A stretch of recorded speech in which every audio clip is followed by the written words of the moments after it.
Secte de l'épée sacrée. Arène du sang. Dans cette arène, il y avait deux concurrents que la foule s'était rassemblée pour regarder. L'une des participantes s'appelait Amaya, qui est un démon de sang. Le second était Homonson, le maître de la secte de l'épée sacrée. La porte sacrée est l'école la plus prestigieuse de toutes les écoles d'arts martiaux, transmise de génération en génération. L'ancien maître de la secte de l'épée sacrée était Hodokan, il est également le maître suprême. Les membres du clan Ho naissent avec un squelette de dragon. Le squelette de dragon a une grande aptitude à l'apprentissage des arts martiaux. Grâce à eux, les membres de ce clan peuvent devenir des maîtres suprêmes, même s'ils étudient des arts martiaux inférieurs. À Murima, les artistes martiaux de la secte de l'épée sacrée sont supérieurs. Mais cette affirmation a été contestée. Homonson se prépara à attaquer, mais Amaya décida d'attaquer en premier. Malheureusement, rien de bon n'en est ressorti. Homonson jette un coup d'œil à la seule personne qui regarde ce combat.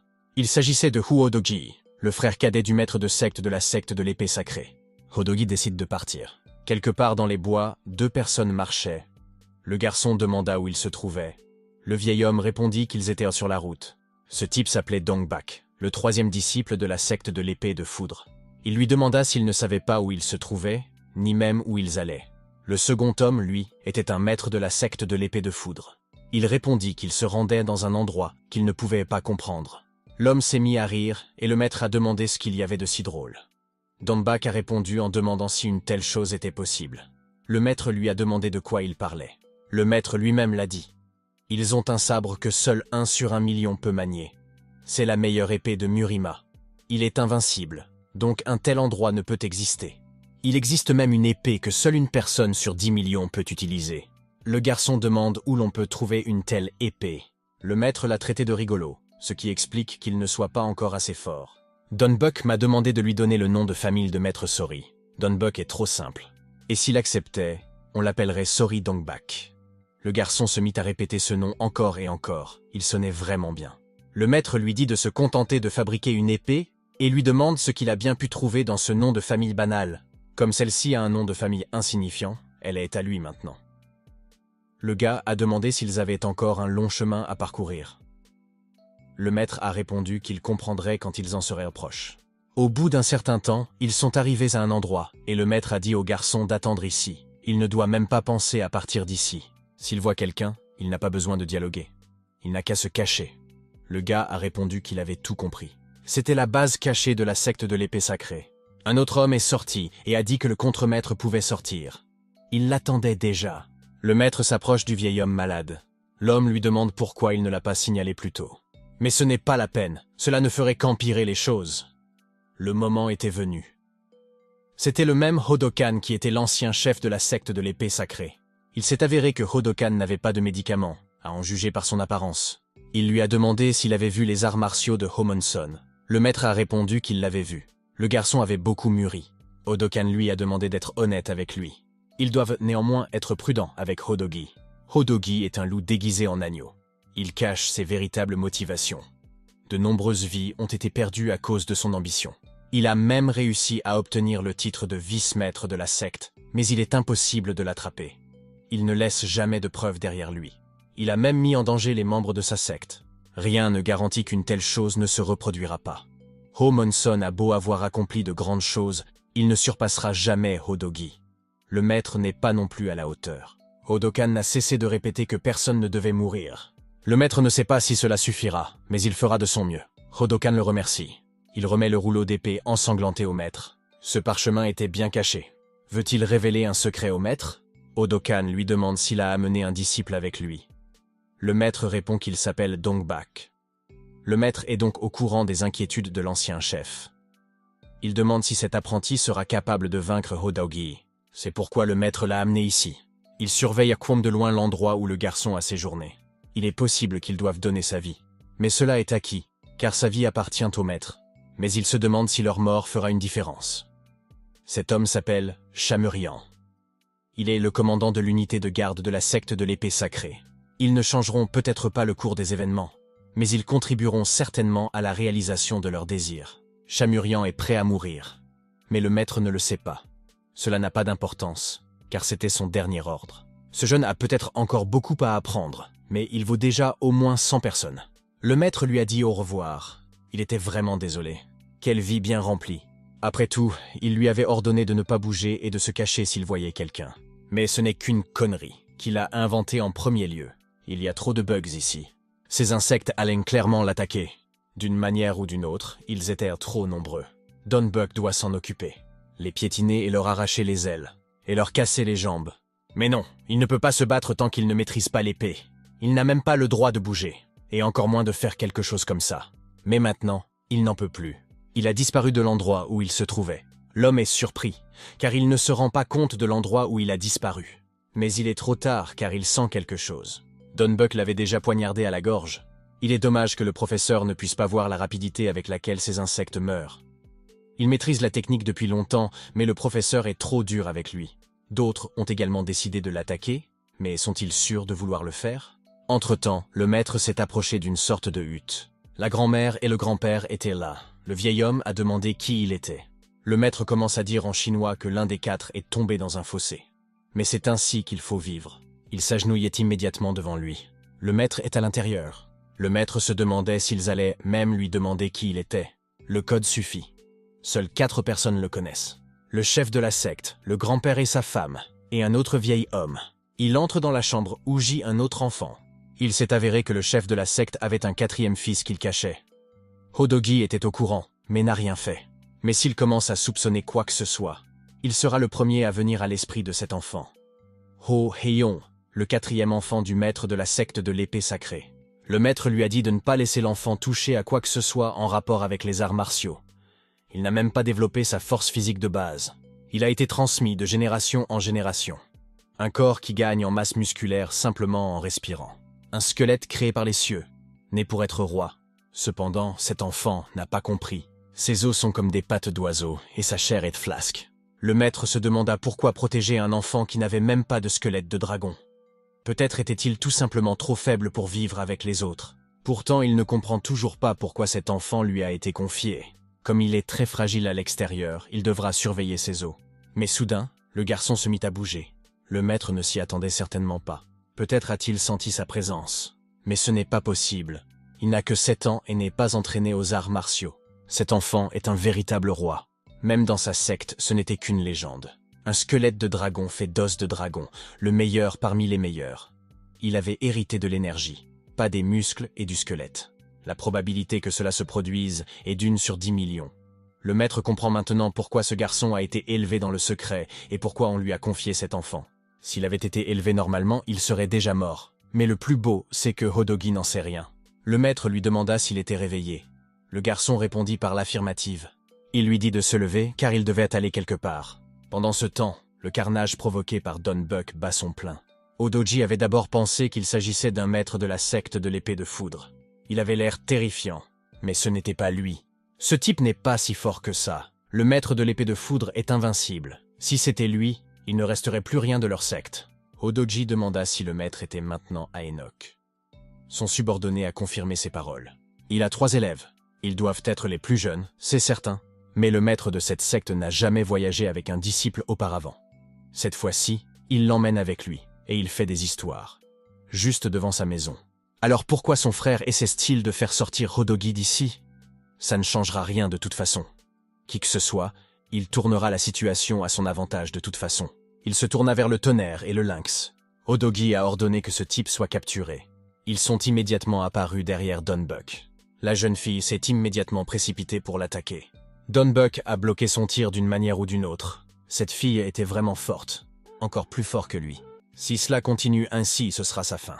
Mais les membres de la secte de l'épée de foudre n'ont pas peur de la mort. La jeune fille a été surprise par la brusque réaction de l'enfant. Donbuk a utilisé une lame tournante, mais elle a également pu arrêter son coup de poing. Malheureusement, ce fut une perte. Il s'est fait prendre. Il a déposé son arme et s'est rendu. Le garçon ligoté s'assit donc devant Hodogi. Le chef de la secte a quitté Enoch. En fait, il vient d'abandonner son disciple. Quelle ironie. Le professeur qui a abandonné son élève. Il a demandé au borgne de l'enfermer dans une cage et de l'interroger. On dit que la secte de l'épée de foudre est célèbre pour sa résistance et son endurance, qu'elle peut supporter n'importe quelle torture et se trouver dans les conditions les plus difficiles. Ils vont maintenant découvrir si c'est vrai. Donbuk a été attrapé par les cheveux. Le borgne s'amusera certainement beaucoup avec. Quelques jours plus tard, le maître a amené le garçon. Il a demandé à Obiya de le saluer. Il restera avec elle pendant un certain temps. Obiya était la fille d'un maître de la secte de l'épée de foudre. Namsu, la femme du maître de secte de la secte de l'épée de foudre, demanda pourquoi sa fille était silencieuse. Namsu a décidé de lui donner un petit coup de pouce. Lorsqu'elle regarde le garçon, un léger rougissement apparaît sur ses joues. Elle salue Hoheon. Le maître a dit que si le garçon avait peur, il pouvait le raccompagner chez lui. Mais Hoheon veut devenir aussi fort que son grand-père. Il doit donc apprendre les arts martiaux. Mais pour cela, il doit étudier ici. Le maître confirme ce qu'il a dit. Lorsqu'il sera plus fort, il pourra retourner d'où il vient. Ce n'est pas grave non plus. Le garçon décida donc de rester ici. Il y a beaucoup de grottes comme celle-ci dans les montagnes derrière sa maison. Il était donc déjà habitué. Le maître veillera à ce qu'il ne meure pas de faim. En attendant, il peut jouer un peu. Le repos est également une partie importante de l'entraînement. 6 mois plus tard, Enoch, l'ancien chef du Hodokan, a quitté ce monde. Qu'est-ce qu'il a dû endurer? Il peut enfin se reposer. La femme est heureuse de l'avoir rencontré. Les autres essayaient également de ne pas céder à l'émotion, mais certains pleuraient encore. La dame actuelle, l'épouse du chef de la secte de l'épée sacrée, se tourna vers Moon, c'est-à-dire son fils. Elle lui dit de ne pas retenir ses larmes maintenant. Mais il devait promettre qu'elle ne les verrait plus sur son visage à partir de maintenant. Oh Moon Hak, le second fils du chef de la secte de l'épée sacrée, se mit lui aussi à pleurer. Ils devaient maintenant voir leur père s'en aller. Wenjin, le troisième fils du chef de la secte de l'épée sacrée, ne put lui aussi retenir ses larmes. Il ne devrait pas avoir honte de l'existence même d'une telle personne dans le monde. Odogi rapporta que le maître avait quitté ce monde. Le coût de la perte du chef de la secte était élevé. Coupé du monde, il vit dans une cabane au pied de la montagne et s'adonne à la peinture. Et maintenant, 30 ans plus tard, son frère, celui qui a mis Odogi dans cet enfer, est mort. Nous devons admettre qu'il n'y a pas grand-chose de bon dans ce monde. Odogi a demandé comment allait l'enfant. Le borgne semble l'avoir mis dans une boîte, mais il en a déjà fini avec Dongbak. Odogi a dit qu'il fallait l'enlever et s'assurer qu'il était bien fait. Le chef de la secte a donc quitté Enoch. On dirait qu'il a vraiment abandonné son élève. Isolée du monde, la boîte en fer était un espace confiné. Elle était sale et malodorante. Elle était toujours envahie d'insectes. Chaque jour, les hommes qui se faisaient appeler les 4 cavaliers venaient ici. Ils l'humiliaient, lui urinaient sur le visage et le nourrissaient de bouse de vache. Au début, Donbuck croit que son professeur le sauvera. Mais au fil du temps, sa foi en lui s'estompe. Il a dû tuer sa fierté en écoutant des insultes à n'en plus finir. Étonnamment, il était soulagé, se débarrassant peu à peu de tout ce qui faisait de lui un être humain. Il commençait à ressembler à un animal. Donbuck est seul maintenant. Il n'a personne d'autre sur qui compter. Après sa transformation en animal, il a commencé à être autorisé à quitter sa cage de temps en temps. Il nettoya la saleté, créant ainsi un espace suffisant pour étendre ses jambes. Il ne restait plus aucune trace de sa fierté. L'esprit du membre de la secte de l'épée de foudre était brisé. Après 3 mois, il avait enfin une chance de s'échapper. Hodogi lui donna 2 secondes. Il peut se défendre ou s'enfuir. Il s'en moque. Donbuck a demandé qui il était. Hodogi a dit de poser la question dans 2 secondes. Hodogi lui demande s'il est prêt. Donbuck répond par l'affirmative. Mais il n'a pas eu le temps de faire quoi que ce soit. Il n'a même pas remarqué qu'il avait été touché. Et il ose encore se comparer à son professeur. Donbuck ne l'a même pas vu dégainer son épée. Comment était-il censé le vaincre? À partir de ce jour, sa volonté est complètement brisée. Le borgne lui demande s'il fait des cauchemars. Il a dû faire un bon rêve. Il ne fait que des cauchemars. Ou peut-être qu'il dort en ce moment. Je ne vois pas comment cela pourrait lui arriver.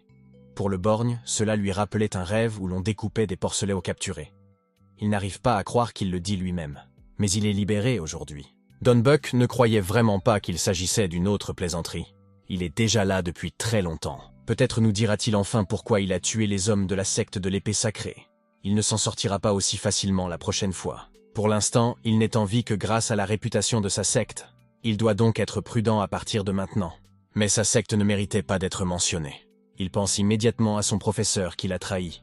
Il fulminait de colère contre le professeur. Secte de l'épée sacrée, porte principale. Ho-Moon Hak a senti quelque chose. Il savait pour les gens qu'ils ont trouvés ici. Il leur a dit de se montrer.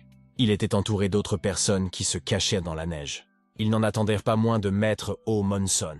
La rumeur dit que c'est de la meilleure épée céleste suprême jusqu'au niveau 6. Nous devons vérifier ce qu'il est. Ce sont les 4 démons de la montagne Yin, connus pour leurs exactions dans la région. Les gardes de la famille les ont maîtrisés, mais ils ont réussi à s'échapper. Comment quelqu'un comme eux pourrait-il franchir les portes de la ville? Leurs défenses ne peuvent pas être assez faibles pour les laisser rentrer. Munson demande ce que les 4 démons font ici. Se pourrait-il qu'ils veuillent se venger? Ce type va les payer pour tout. L'homme a jeté son arme sur le type, mais il a abattu l'objet qui volait vers lui et a ensuite frappé l'agresseur. Il a senti une odeur étrange. On dirait que c'était du poison. D'autres ont décidé de profiter de son état. Mais Munson a profité de l'impact du cyclone. De cette manière, il s'est occupé de tous les assaillants. Mais ici, il avait déjà des shurikens qui volaient, qu'il était capable de refléter. Ensuite, il s'est occupé de ceux qui les ont lancés. Il n'a pas l'habitude d'être pris en embuscade.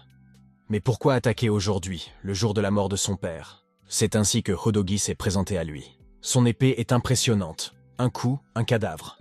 Munson a certainement de la détermination. Munson devine clairement que c'est son oncle qui est derrière tout cela. Mais il n'est pas obligé de le faire. Après tout, Munson peut renoncer à sa position de chef de secte. Hodogi a crié à son neveu de l'écouter attentivement. Ce sont des guerriers, et les épées parlent pour les guerriers. Ses soupçons ont été confirmés. C'est lui qui a fait venir ces gens. Même s'il démissionne de son poste, Hodogi le tuera, car l'influence de son oncle ne fera que croître après sa mort. Le garçon ne doutait plus qu'il avait l'intention de tuer aussi ses frères. Hodogi décida de commencer. Munson a pu contrer son jab.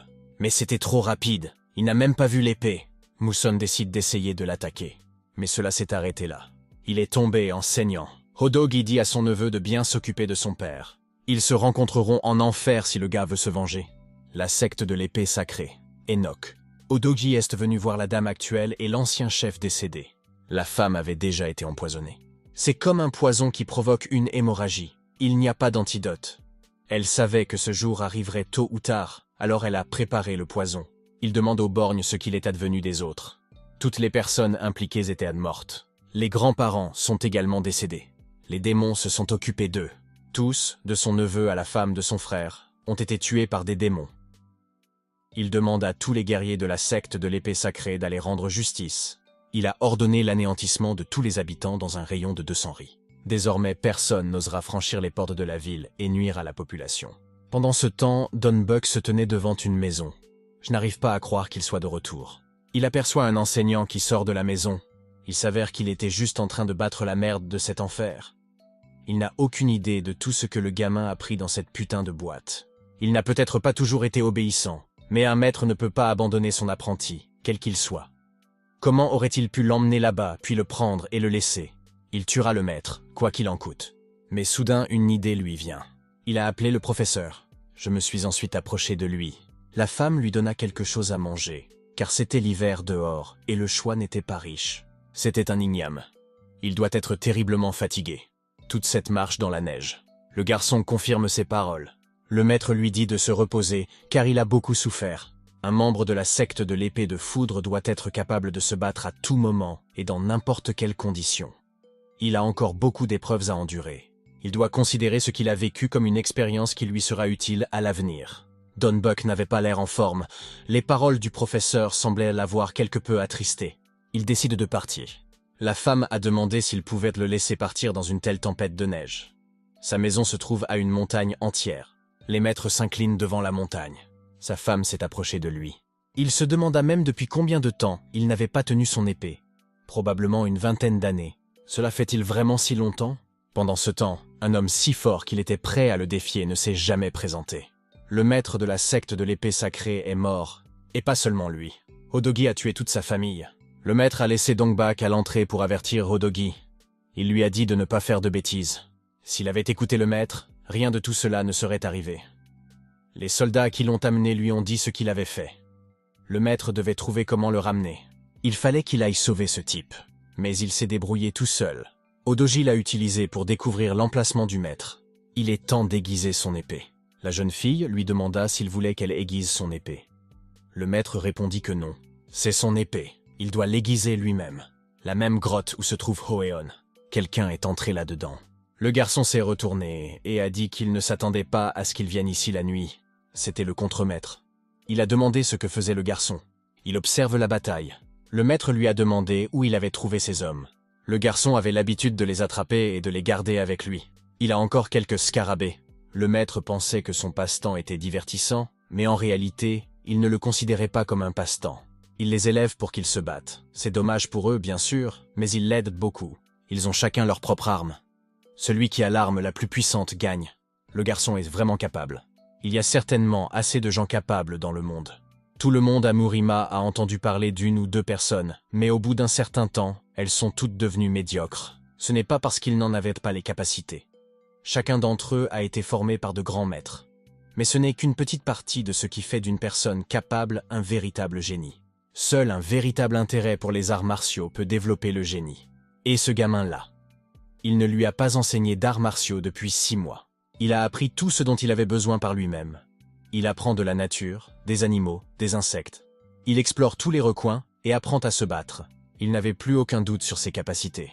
Il n'a pas seulement hérité d'un squelette de dragon, il a hérité du meilleur. Le maître lui enseignera les arts martiaux. Désormais, tout le monde l'appellera Akol, mais il s'appelle Heon. Le maître répéta qu'il s'appelait désormais Cole. Il demanda si le garçon voulait être appelé Heon. C'est naturel, car c'est son nom. Ensuite, le maître lui donnera son nom de famille, Sori. Son nom complet est désormais Sori Heon. Il était fort possible qu'il n'ait pas à mentionner ce nom avant d'avoir maîtrisé la technique de l'épée de foudre. Et seuls ceux qui maîtrisent cette technique peuvent porter le nom de Sori. Le maître est persuadé que cet enfant réussira. C'est pourquoi il lui a donné un nom à l'avance. Il a demandé ce qui se passerait s'il ne pouvait pas le faire après tout. Alors, il ne pourra pas porter le nom de Heon, ni le nom de famille Sori. Le garçon se demandait quand il pourrait maîtriser cette technique. Il était rare que quelqu'un puisse la maîtriser. Seule une personne sur 10 millions peut apprendre la technique de l'épée de foudre. Que doit-il faire alors? L'entraînement et rien d'autre. Il essaiera ensuite jusqu'à ce que le maître dise qu'il a réussi.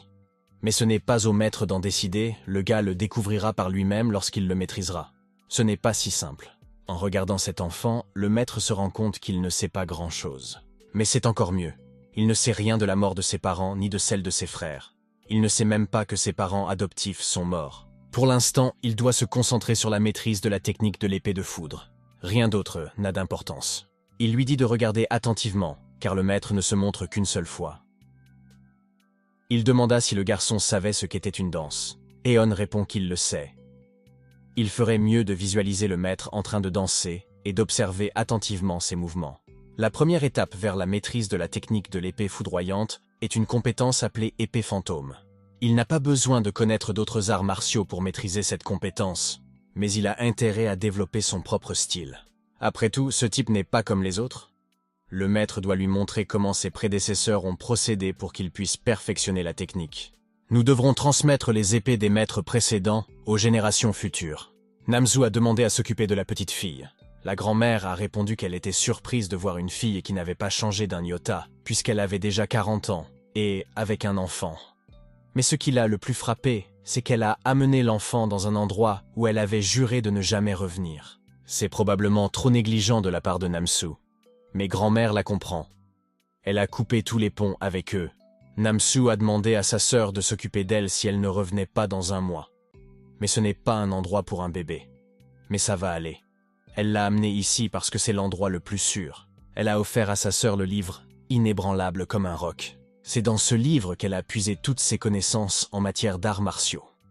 C'est probablement grâce à lui qu'elle a pu donner naissance à une petite fille à cet âge. C'est aussi pour cette raison qu'elle ne fait pas son âge. Elle lui a également remis le manuscrit de l'épée sanglante. Se pourrait-il qu'elle soit la femme d'un maître de la secte de l'épée sacrée? Cette grand-mère s'appelait Bia.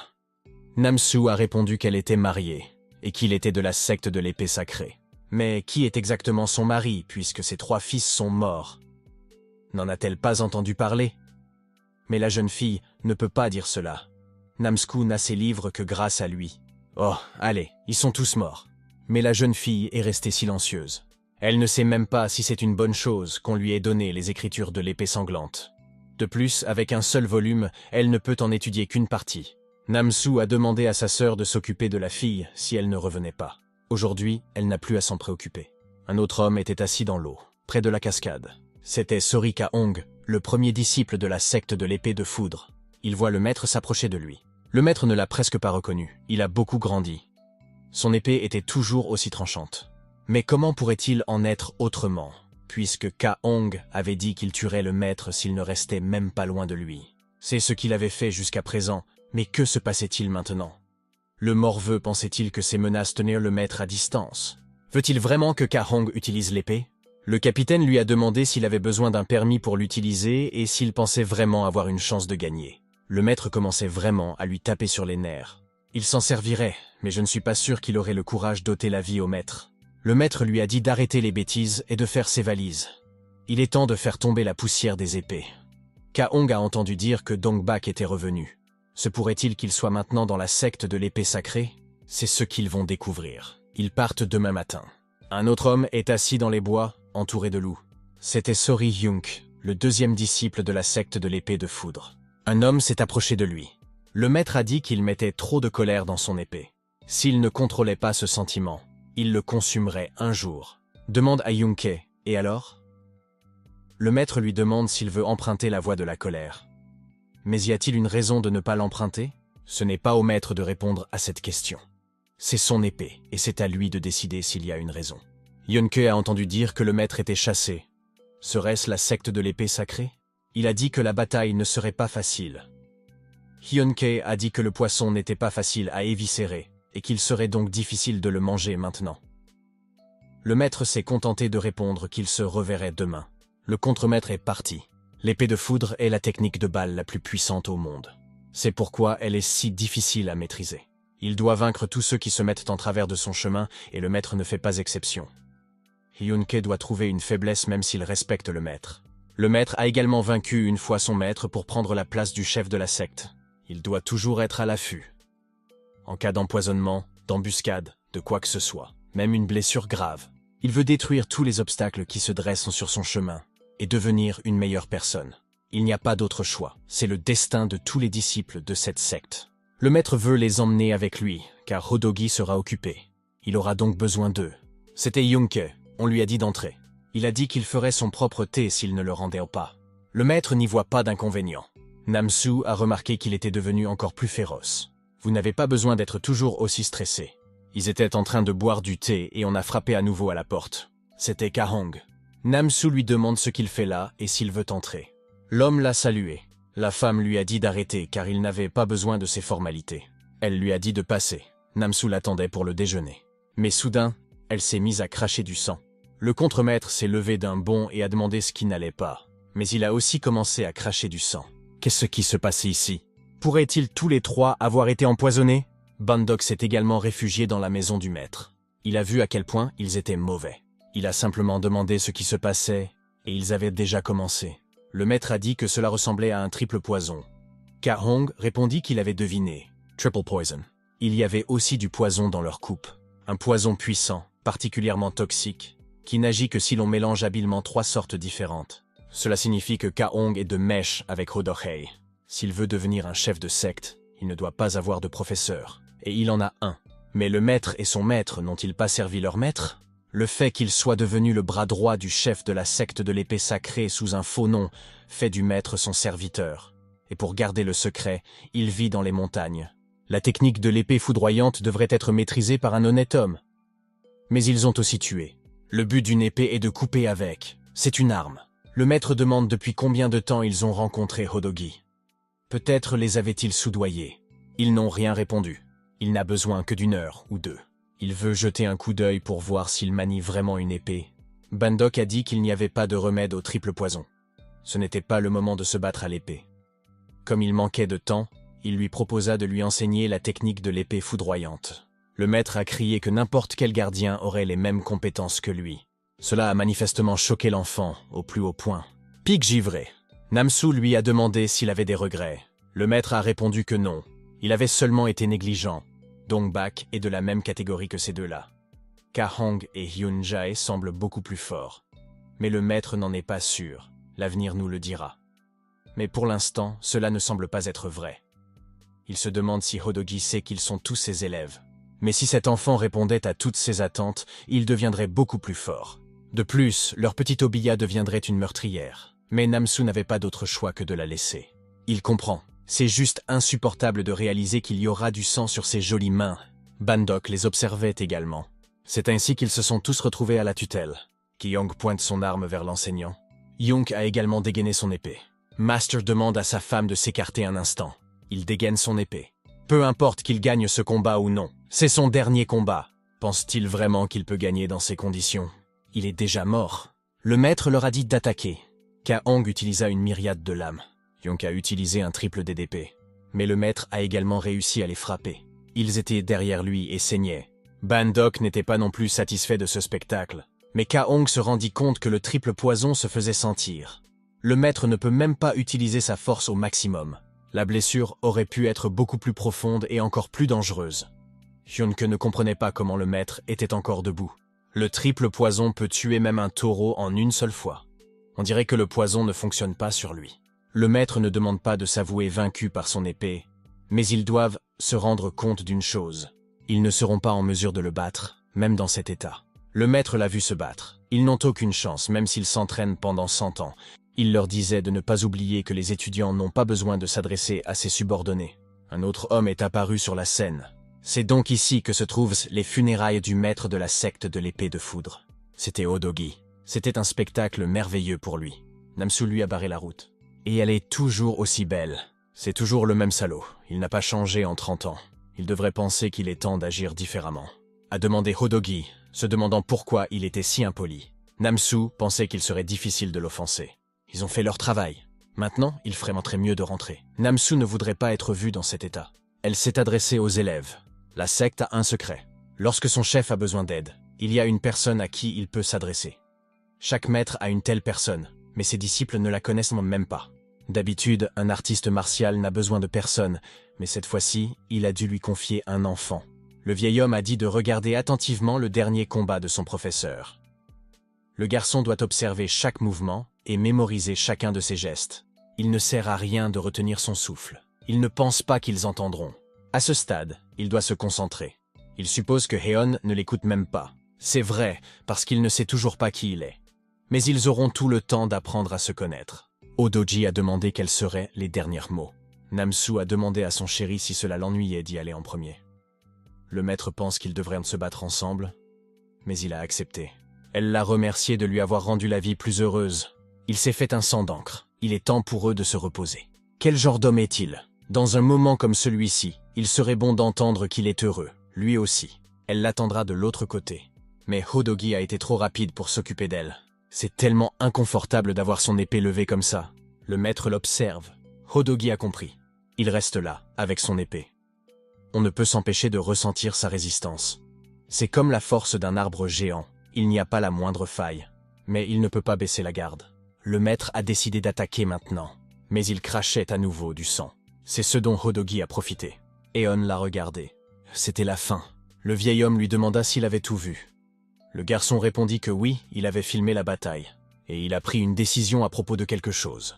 Le vieil homme lui demanda de quoi il s'agissait. Il ne pense pas qu'ils doivent étudier les arts martiaux s'il veut vivre longtemps. Mais étonnamment, il ne veut pas vivre longtemps. Le vieil homme ne comprend pas cet enfant. Heon a demandé s'il pouvait poser une question. Le vieil homme lui demande laquelle. Il demande qui sont ses parents. Avant de quitter la maison, il a entendu une conversation dans la cour. Il était réveillé à ce moment-là. Il pense que sa famille n'était pas la sienne. Il a demandé quels étaient ses vrais parents. Le vieil homme lui a demandé quel âge il avait. Le garçon avait 7 ans. Après l'hiver, il aura 8 ans. Il en parlera un peu plus tard, mais maintenant ils doivent partir. Il les voyait rarement, mais ils étaient tout de même ses maîtres et maîtresses. Ne voudrait-il pas les enterrer lui-même? 15 ans plus tard, Tongsin, le domaine du clan de l'épée de feu, c'était une écurie. Une fille est entrée là. L'écurie est très bien entretenue. Les chevaux sont soignés et le sol est propre. Pas besoin de chercher ailleurs pour une jument. Elle sent que quelqu'un s'approche d'elle. Elle pointa son épée dans cette direction et demanda qui il était. C'était un adulte, un Cole. Elle lui dit de mettre la selle sur le cheval. Et Cole a fait ce qu'elle lui a dit de faire. Toute personne ayant vu les mercenaires doit être éliminée. Plus il y a de témoins, plus la situation est dangereuse. Mais il ne sert à rien de tuer cette ordure. Les disciples du clan de l'épée de feu seront bientôt là de toute façon, et s'ils découvrent qu'un cheval a disparu, ils les suivront. Soudain, le vieil homme a crié et est entré dans l'étable. Il lui a dit que c'était son travail. Il a demandé combien de temps il allait devoir porter de la paille pour Akolia. La jeune fille pointa également son épée sur lui. Elle lui dit d'entrer. Le vieil homme ne s'y attendait manifestement pas. En épargner un n'est pas un problème, mais en épargner deux est dangereux. Elle devrait peut-être les tuer tous les deux. Le vieil homme désigna le cheval noir, car il était meilleur que celui qu'elle avait choisi. Il ira 2 fois plus vite. La jeune fille lui demanda s'il pensait vraiment qu'elle l'épargnerait pour un bon cheval. Soudain, elle remarque qu'une puissante énergie émane du cheval. Elle a dit de changer rapidement de cheval. Et Cole m'a demandé de ne pas tuer ce cheval. Il revient toujours, quel que soit l'endroit où on l'emmène. Il m'a encore demandé d'épargner le pauvre animal. Ce cheval est vraiment bon. La jeune fille est d'accord. Elle est partie sur son cheval. Le vieil homme lui demanda ce qu'il pensait de la jeune fille. Cole répondit que c'était une excellente combattante. Elle maniait très bien l'épée et se déplaçait avec aisance. Il supposa qu'elle avait tué quelqu'un avec une épée de feu Callan, car il faisait si clair autour d'elle, comme s'il y avait un feu. Le vieil homme répondit qu'il ne le savait pas. Mais le garçon ne le crut pas. Il ne s'est pas présenté à l'écurie au milieu de la nuit. Il m'a même offert Blackie, mais il ne lui a rien donné, parce que la jument lui a donné la permission. Et c'est comme si le gars était son maître pour avoir dit ça. La fierce ne peut pas s'échapper de toute façon. Ses compétences sont vraiment impressionnantes. L'inclinaison d'une épée flamboyante n'est pas encore à sa portée. Le vieil homme demande si le cheval va la sauver. Ça ne va pas marcher. Blackie était rapide. Mais pourquoi s'intéresse-t-il tant à cette fille? Qui diable est-elle? Il a un bon pressentiment. Il met tous ses sous en jeu. Si le Blackie ne sauve pas la fille, il abandonnera. Et Cole ne sait pas ce que le vieil homme manigance à nouveau. Veut-il vraiment l'attacher au clan de l'épée de feu avec l'aide d'une fille? Si c'est le cas, il aurait dû consulter le garçon d'abord. C'est la vie de Cole qui est en jeu. Et la jeune fille s'émerveille d'une telle vitesse au moindre effort. Elle n'arrivait pas à croire que ce cheval était réel. Mais soudain, elle ressent une énergie mortelle. Il provenait de l'endroit où elle était censée monter ensuite. Il s'agissait manifestement d'une embuscade. Ils réussirent à la rattraper, même si le cheval courait sans arrêt. Elle ne pouvait pas dépasser Tonsi à moins de percer l'ennemi. Elle a promis de ne pas tuer le cheval, mais il risque de mourir sans son aide. Malheureusement, c'est le mieux qu'elle puisse faire. Elle s'attache à la selle. Elle a fait confiance au cheval qui devait la sauver. De nombreuses flèches s'abattent sur elle et sur le cheval. Elle a essayé de refléter ce qu'elle pouvait. On dirait qu'elle va s'en sortir. Mais un autre groupe s'approche déjà d'elle. Mais la jeune fille ne veut pas abandonner si facilement. Au bout d'un moment, le cheval est revenu. Il porte la jeune fille sur son dos. Le clan était probablement dans le pétrin, lui aussi. Le vieil homme espère que la jeune fille respire encore. Mais il valait mieux qu'elle meure. Ses blessures sont trop profondes. Même après un traitement, elle serait handicapée à vie. Le vieil homme a dit de le laisser essayer de la guérir quand même. Le type a demandé qui elle était. Elle était mercenaire pour le jardin des fleurs enivrantes. Les mercenaires coûtaient moins beaucoup d'argent, mais même avec eux, les choses échouaient. De toute façon, cette femme serait bientôt morte, et il n'aurait pas besoin d'affronter le clan de l'épée de feu.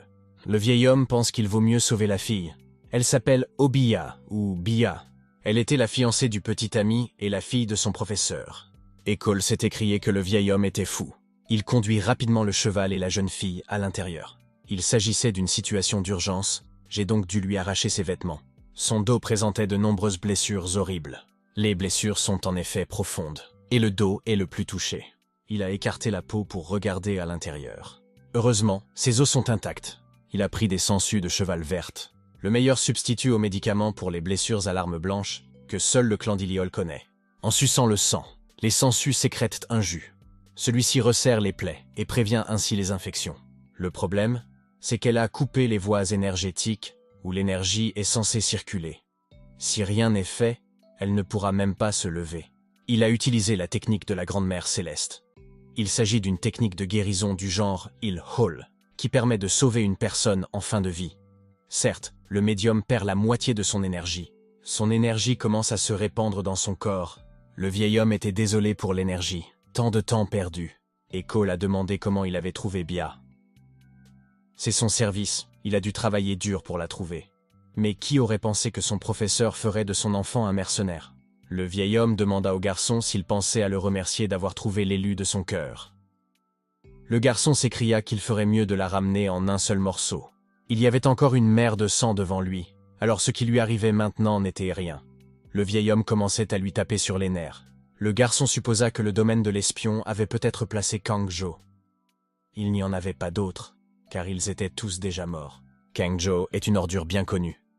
Lorsqu'il est ivre, il lève la main sur les autres et viole toutes les filles qui lui plaisent. Même si elle est issue d'une famille noble, malgré le visage de Kangjo, l'épée flamboyante couvre l'homme. Tout cela parce que le clan Kang a rapporté la moitié du budget annuel du clan. Quoi qu'il en soit, cela avait déjà commencé. Le vieil homme n'en était pas pour autant satisfait, il était temps d'agir. Le vieil homme craint qu'à ce rythme, il ne reste inactif jusqu'à sa mort.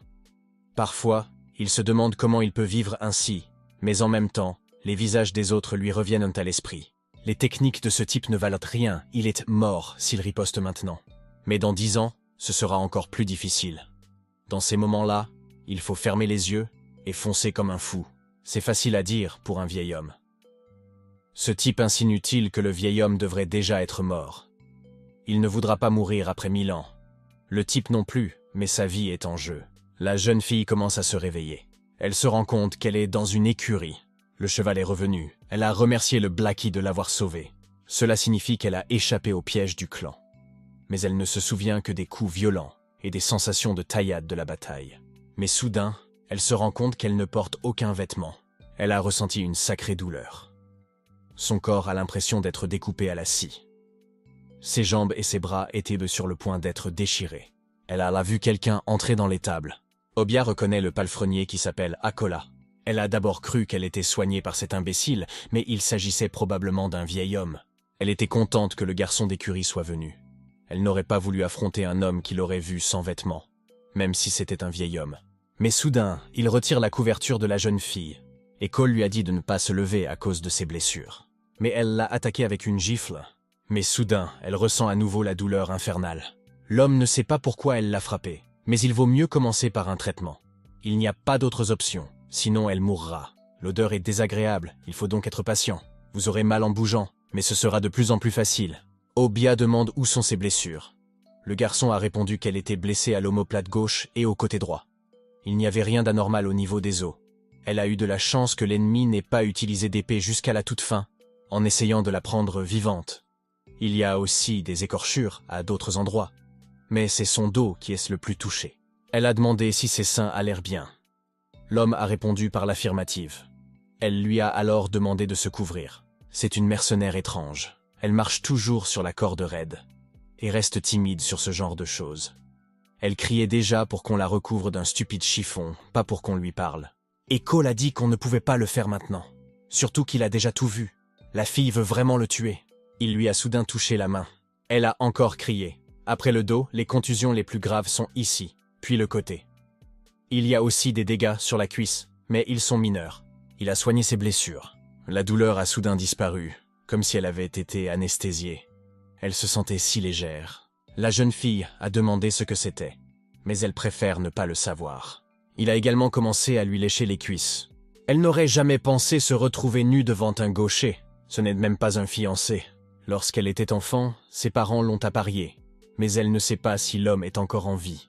Elle ne se souvient même pas de son visage. Lorsque maman et papa lui ont parlé du marié, elle a sauté de joie. À l'époque, elle ne savait même pas ce que signifiait un fiancé. Et Cole est enfin terminé. La jeune fille se dit qu'elle devrait tuer ce type. Elle l'a remercié de l'avoir sauvé, bien sûr. Mais elle ne lui pardonnerait pas de l'avoir vu comme ça et de l'avoir touché. Il lui a répondu qu'ils en parleraient plus tard, lorsqu'elle irait mieux. Le clan va bientôt arriver. Ils la cacheront sous le lit, et son travail est de cacher son énergie. Il va vraiment tromper le clan. La fille a demandé pourquoi il l'aidait. Il doit savoir qui elle a tué. Les mercenaires ne disent-ils pas toujours merci comme ça? Toutes les questions seront posées plus tard. Pour l'instant, elle a besoin d'un traitement. Ils ont entendu dire que les chevaux allaient très bien. Ils avaient passé la nuit à l'écurie. Mais il faut quand même vérifier. Le vieil homme leur montrera les chevaux, et il a également dit qu'il n'y avait pas d'anomalie le matin. L'homme a remarqué quelque chose. C'était le clan de l'épée de feu. Le gardien lui demande ce qu'il fait là. Mais il est resté silencieux. À chaque fois, ce chien devient un peu plus coriace. Il va se faire botter le cul en un rien de temps. Le vieux m'a demandé de garder ce type. Il a toujours eu ce genre de caractère. Il a suggéré que nous vérifiions les chevaux. Chaque fois que les gardes viennent, c'est toujours propre. Il semble que ce soit l'écurie la plus propre de Tongsun. Les chevaux allaient bien. Mais l'homme demanda ce que le cheval noir faisait ici. Il ne lui donne même pas d'avoine. Pourquoi le cheval est-il si maigre? Le vieil homme répondit qu'il y avait un problème avec la semence. Ils nourrissent tous les chevaux de la même façon, mais celui-ci ne prend pas de poids. Ils envisagent de s'en débarrasser, car de toute façon, personne n'achètera de tels produits. Et combien de larves de mouches se trouvaient sur lui? Le vieil homme demanda au jeune homme s'il n'allait pas laver le cheval, mais le gars devenait de plus en plus silencieux. Cela commençait à énerver le garde, mais le vieil homme proposa de sortir d'ici. Cela ne vaut pas la peine de s'engager avec ce type. Il a proposé une boisson à la camomille. Il a préparé une bonne boisson. Il s'en est fallu de peu. S'ils avaient été un peu en retard, ils auraient été rattrapés. Heureusement qu'il a équipé le lit d'un tel dispositif. Grâce à lui, la jeune fille a pu s'échapper du clan. Heureusement, elle n'a même pas reconnu le cheval. Elle se demande qui est le garçon d'écurie. Le cheval noir et lui se ressemblent tellement. À certains moments, ils brillent tous les deux plus fort que le soleil. Et d'autres fois, c'est comme s'ils étaient mis sous hypnose. Personne ne soupçonnera jamais qu'il cache un espion du clan. Mais soudain, la voix du garde se fait à nouveau entendre. Il n'arrive pas à se sortir ce cheval de la tête. L'alcool est l'alcool, mais il a du travail. Le vieux peut leur faire visiter tout ce qu'il veut, mais il dit qu'ils ne feront que perdre du temps. Il a dit au vieil homme de montrer cette jument. Ils ont remarqué qu'il ne s'agissait pas de larves de mouches. C'étaient des sangsues. D'autant plus qu'elles étaient vertes. La jeune fille a immédiatement pensé à l'étrange médicament de cet homme. Peut-être que le jus de sangsue l'a aidé à se sentir mieux. Elles ne sont pas vertes, elles sont noires. Elles ont juste été peintes. Mais soudain, ils remarquent les marques de l'épée. Ils ont demandé à l'homme où se trouvait le cheval hier. Le garde a répondu qu'il était en train d'être emmené.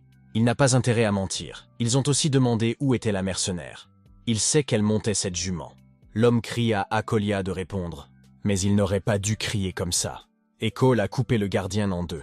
L'autre disait au gars de rester en arrière. Un pas de plus et il meurt. Il s'agit d'une épée enflammée.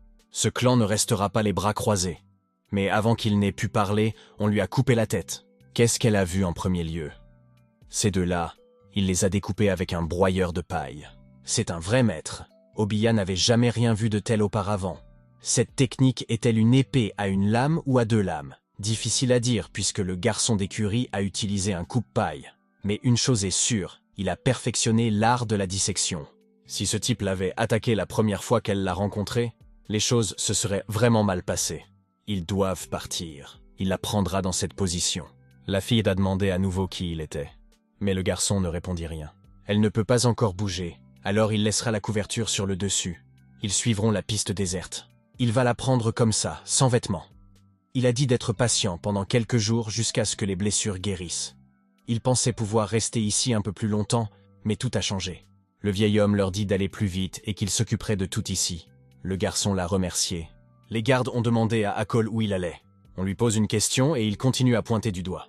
Je n'arrive pas à croire qu'il lui ait coupé la langue. Cet idiot a vraiment besoin d'une leçon, mais il est inutile de le toucher. Il est temps de changer de garde. Il s'arrête près de la rivière. Puisque Tongsun est tout près, il doit s'agir de la rivière Kim. Elle se demande s'il veut passer de l'autre côté ou aller sur la rive. C'est une variante. Le clan les repérera facilement. Il lui semblait aussi que le palefrenier se préparait à quelque chose. D'abord le lit, puis le chariot. C'était comme s'il préparait tout pour le moment où il devrait partir. En tant que mercenaire, elle le sait bien. La moindre erreur peut coûter la vie. C'est pourquoi il est préférable de tout vérifier. Étonnamment, le garçon d'écurie est bien mieux préparé que le même espion. Elle est en sécurité avec lui pendant un certain temps. Obiya a remercié Akolia pour l'avoir sauvé. Il a même souri après qu'elle ait dit cela. Il ferait mieux de sauver le vieil homme. Ses jambes ont failli tomber. Et pourquoi fallait-il qu'il monte sur cette colline? Ils auraient pu rester plus bas. École a suggéré qu'il y avait un tollé total. Et quel désordre! Tout le monde dans les écuries a été rassemblé. Ce ne sera pas grand-chose, mais ça va faire suer le clan. De plus, le vieil homme lui avait dit d'apporter la pommade avec lui, mais il l'a laissée derrière lui pour une raison quelconque. Il était trop paresseux pour tout porter, d'autant plus qu'il n'en avait pas besoin. Il n'en a peut-être pas besoin. Mais la fille, si. Chaque fois que le vieil homme la regarde, il ne pense qu'à lui. Le vieil homme ne sait pas s'il mettra un terme à l'affaire, mais le fait que son travail soit terminé est gratifiant. École dit qu'il a de la chance qu'il n'y ait plus de travail. Le vieil homme lui dit d'aller jusqu'au bout, mais il doit savoir qu'il ne peut pas. Le type lui a dit de vivre longtemps. Le vieil homme doit survivre et accepter un coup de feu du type. Mais le gars ne sait-il pas qu'il va avoir droit à une boisson chaude? Dans ce cas, le vieil homme va devoir payer pour un seul verre. Ce n'est pas un problème pour lui. Ils prendront un verre quand ce sera fini. Il est temps de poursuivre la route. Il ramasse la civière et continue à marcher. Le vieil homme a dit à la jeune fille que l'enfer l'attendait, dans lequel elle ne peut pas faire un pas de plus sans verser du sang. Mais c'est son destin. Alors, autant le combattre. Et essayer de sourire au moins un peu chaque jour. Obiya demanda de quoi il s'agissait. C'était pour dire que ceux qui ont touché le clan de l'épée de feu n'ont pas une vie facile. Même si ce type semble sec, Il a une lueur de bonté en lui. Il protégera la fille à tout prix pour qu'elle n'ait pas à s'inquiéter. Ces deux-là sont étranges. Ils se sont rencontrés pour la première fois hier, mais ils se comportent déjà avec elle comme s'ils se connaissaient depuis longtemps. C'est peut-être la disparition de la glace. La disparition de la glace ou la lente fonte de l'eau gelée, et le niveau de compétence en arts martiaux auquel un maître exceptionnel dissimule ses capacités afin que personne ne les reconnaisse. Le genre de compétence dont rêvent littéralement tous les mercenaires. Ces deux-là ont donc atteint le niveau de disparition de la glace. Le vieil homme lui a demandé comment elle s'appelait. Ils ne semblaient plus être des étrangers. Elle s'est présentée sous le nom de Monséol. Il est presque tabou pour un espion de donner son nom. Une neige qui ressemble à un rêve. Elle avait un nom magnifique. Cela faisait longtemps qu'il n'avait pas vu de neige. Lors de l'une d'entre elles, alors qu'il y avait de la neige partout, il y a eu un incident malheureux. Monséol n'a pas compris ce qu'il voulait dire. Le vieil homme lui tend quelque chose. C'est une demi-épée. Il lui a fallu 3 ans pour la fabriquer. Elle lui sauvera la vie 2 ou 3 fois, c'est sûr. Et Cole refusa de l'abandonner. Mais le vieil homme continua à lui crier de prendre son dernier cadeau. Soudain, le garçon l'appelle grand-père. Le vieil homme est un peu inquiet. L'homme souhaitait être encore en vie, mais il ferait mieux de s'occuper de lui-même.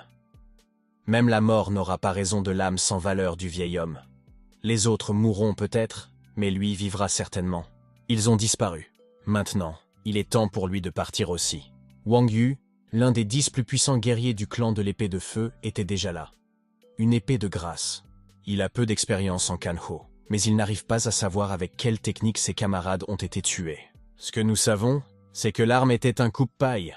Cependant, la zone du cœur est coupée très doucement. Il est impossible qu'un coupe-paille émoussé laisse de telles blessures. Il ordonna que les morts soient emportés dans cette position, que le chef les regarde. Il lui a également ordonné de dire aux autres de ne pas se précipiter dans la bataille dès qu'ils apercevraient les assassins. Qu'ils utilisent la cheminée. Ils ne peuvent pas affronter un tel ennemi. Ils doivent préparer tout ce qui est nécessaire pour que les 10 plus forts puissent agir immédiatement au signal. Le périmètre extérieur de ton sein, un sentier isolé. Tout le monde doit mémoriser les indications. Ils doivent toujours être sur leur garde. L'ennemi peut utiliser cette route pour atteindre la rivière Kim. On ne porte pas vraiment une telle épée. Après tout, il serait peu pratique de le retirer plus tard, bien qu'un simple d'esprit comme lui ne fasse pas la différence. L'homme a crié de quoi parlait le vieil homme. Le vieil homme lui donne des leçons et le traite de tous les noms. Le vieil homme lui a donné un coup de couteau dans la poitrine. C'est ce qu'il m'a dit. Un homme mourrait avant de pouvoir tirer son épée. Au moment où le vieil homme l'a poignardé dans la poitrine, il ne s'en est même pas rendu compte. Il en a assez de ces mauviettes. Il court rapidement entre les gardes. Ils se précipitent tous sur lui. Que l'un d'eux reste en arrière et prévienne le clan. C'est vrai, il devrait continuer à lui courir après. Il a jeté son enfant dans le canot ensanglanté, cela vaut la peine de faire quelque chose pour l'aider. Et Cole a continué à traiter la fille. Un homme du clan est arrivé pour examiner le cadavre. C'est un vieil homme des écuries qui l'a fait. Plusieurs personnes l'ont reconnu. D'abord une, puis une autre, et maintenant une troisième. Se pourrait-il que cette écurie soit un refuge pour les artisans? L'homme demanda si l'on avait découvert autre chose. On lui répondit que non. C'était Kuji-Yu, l'un des 10 plus puissants guerriers du clan de l'épée de feu. L'épée du dragon féroce. On dirait qu'un tigre a arraché un morceau de viande avec ses griffes. On dirait la marque de la technique de griffure du tigre de l'escouade du loup rouge. Il a d'abord pensé que le jardin des fleurs enivrantes était utilisé ici depuis que Kang Zhou a été tué par une gueuse. Mais est-ce vraiment l'escouade des loups rouges? Mais c'est impossible. Cela fait 20 ans que la dernière a été dissoute. Qu'est-ce qui se passe ici? En 2 jours, Kang Zhou et ceux qui poursuivaient l'espion sont morts. Et le groupe qui gardait la piste a été attaqué en plein jour. Mais d'une autre personne, Tongxin, qui était un endroit paisible, a été frappé par une vague de meurtres. On ne sait pas ce qui va se passer. Nous devons attraper au moins l'un des 3. Il a ordonné que les 5 temples soient contactés. L'identité et le clan des auteurs sont inconnus. Ils utilisent la technique de la griffe du tigre. Les 5 temples du clan de l'épée de feu. Il y avait un rapport urgent de l'épée dragon féroce. Apparemment, c'est plutôt mauvais. S'il y a tant de victimes et que personne à part les techniciens ne sait rien, dans ce cas, il va devoir aider. C'était le chef des 5 temples, l'un des 10 plus puissants guerriers du clan de l'épée de feu, l'épée du Rakshasa. Il a ordonné qu'on utilise tout ce qu'il pouvait, mais seulement pour trouver cette racaille. Il les traquera lui-même. De nombreux pigeons volaient, l'un d'entre eux a été abattu. Il y avait une note attachée à sa patte. Ce sont de merveilleux artistes. Maintenant, son portrait n'allait pas seulement à Tongsun, mais aussi à Choi Woo-hyun, je crois. Il marchait dans une rue bondée. Voici la première queue. Un homme s'approcha de lui et lui demanda s'il était celui qui avait massacré les disciples de l'épée flamboyante. Il ne va pas le dénoncer. Je voulais juste vous demander quelque chose. L'homme voulait lui demander pourquoi il avait tué ses épéistes. Le vieil homme libéra son aura meurtrière. L'homme s'est contenté de s'excuser pour le dérangement et s'est enfui. Il n'attendait rien d'autre des 5 temples. Ce type n'a même pas touché à ses vêtements, mais il a réussi à laisser une odeur sur le vieil homme. C'est un parfum si subtil qu'un guerrier ordinaire ne le remarquerait même pas. Seule une bête peut sentir une telle chose. On dirait qu'il y a une meute de chiens qui arrive, en plus d'un travail sur ma tête. Clan de l'épée de feu. Un autre homme examine les corps des morts. Il constate que la plaie est cicatrisée. Demanda l'homme, qui était certainement mort dans cette position. C'est exactement ce qui s'est passé. Monsieur Wang Yu a donné l'ordre de remettre les corps dans leur position initiale. C'est étrange.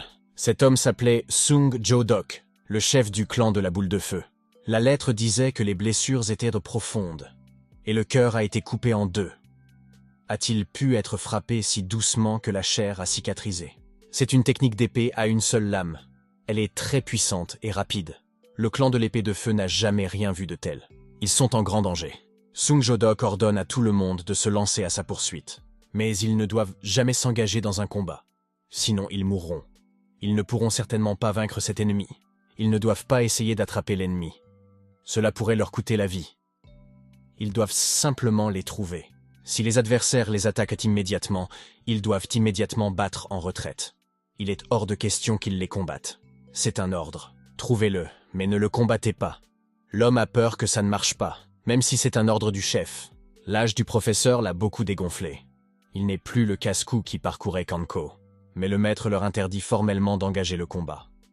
Il a dit qu'il ne serait pas capable de faire face à un tel adversaire. Le chef du temple ordonne que l'épée soit jetée. Il n'est pas digne de prendre les armes. Celui qui se dit guerrier ne doit pas craindre la mort. Il ne se battrait donc pas contre un ennemi plus fort que lui. Mais l'homme a dit qu'il ne le ferait pas. Ils n'ont pas eu le choix depuis le début. Que l'ennemi soit plus fort ou plus faible, ils sont obligés de verser du sang.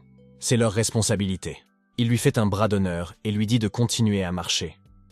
La proie est quelque part par ici. Apparemment, le type a également ajouté une odeur qui attire les pigeons.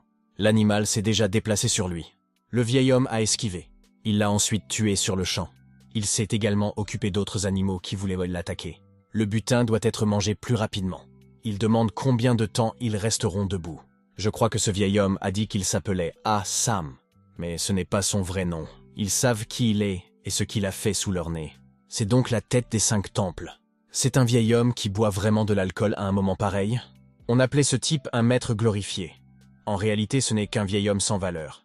Même son flux d'énergie est instable. Il a dû apprendre quelques techniques du tigre griffeur quelque part. Le chef n'arrive pas à croire que c'est à cause de lui qu'ils sont dans l'embarras. Ce vieil homme a une grosse tête. Ce type ne va pas se laisser faire. Ils vont se battre, mais d'abord ils ont besoin de quelque chose pour se mouiller la gorge. Il a utilisé 12 anneaux. Le premier anneau. Le vieil homme lui a demandé s'il voulait mettre ses chiens en laisse. Ils attendèrent le moment et attaquaient tous. Le chef des 5 temples lui a demandé s'il avait peur. En même temps, il a utilisé le deuxième anneau. Pour le vieil homme, ce n'est qu'un problème supplémentaire. Il a également demandé pourquoi c'était quelqu'un comme lui qui demandait de l'aide à ses cabots. Si le vieil homme ne comprenait toujours pas, il avait 2 possibilités pour aujourd'hui. Soit mourir par son épée. Il utilisa le 3e anneau. Ou être mangé par des chiens. C'est un vrai dur à cuire. Le clan de l'épée de feu de l'Alliance pour la justice utilise des chiens. Il n'aurait pas dû rejoindre le clan de l'épée de feu, il aurait dû rejoindre les Outlaws. Vous seriez alors un voyou à l'heure qu'il est. Le vieil homme n'est pas le premier à lui dire cela. Et Cole tamponnait ses blessures avec son médicament. Il n'a pas besoin de faire autant d'efforts. Un jardin de fleurs enivrantes fera fuir un homme si vous le contactez. S'il le traite, les blessures guériront en 2 jours. Mieux vaut cela que de souffrir pendant un mois. Il se rend compte qu'elle n'aime pas montrer son corps nu. Mais si elle a supporté un jour, qu'elle en supporte un autre. J'aurais aimé que l'homme intelligent le couvre. Il a également décidé de lui donner du porridge. Elle a décidé de manger après tout. Le chef du temple utilisait 12 épées liées. 4 épées. C'est le vieil homme qui esquive tous les coups. Le chef se trompait. Il pensait que ce vieil homme avait appris quelques trucs bon marché quelque part, mais il avait vraiment étudié les arts martiaux. Un véritable maître de l'art. Le chef lui a demandé s'il faisait partie de l'équipe des loups rouges. Ensuite, il a utilisé 5 balles. Il se trompe s'il pense encore cela. L'homme lui a crié de parler jusqu'à ce qu'il meure.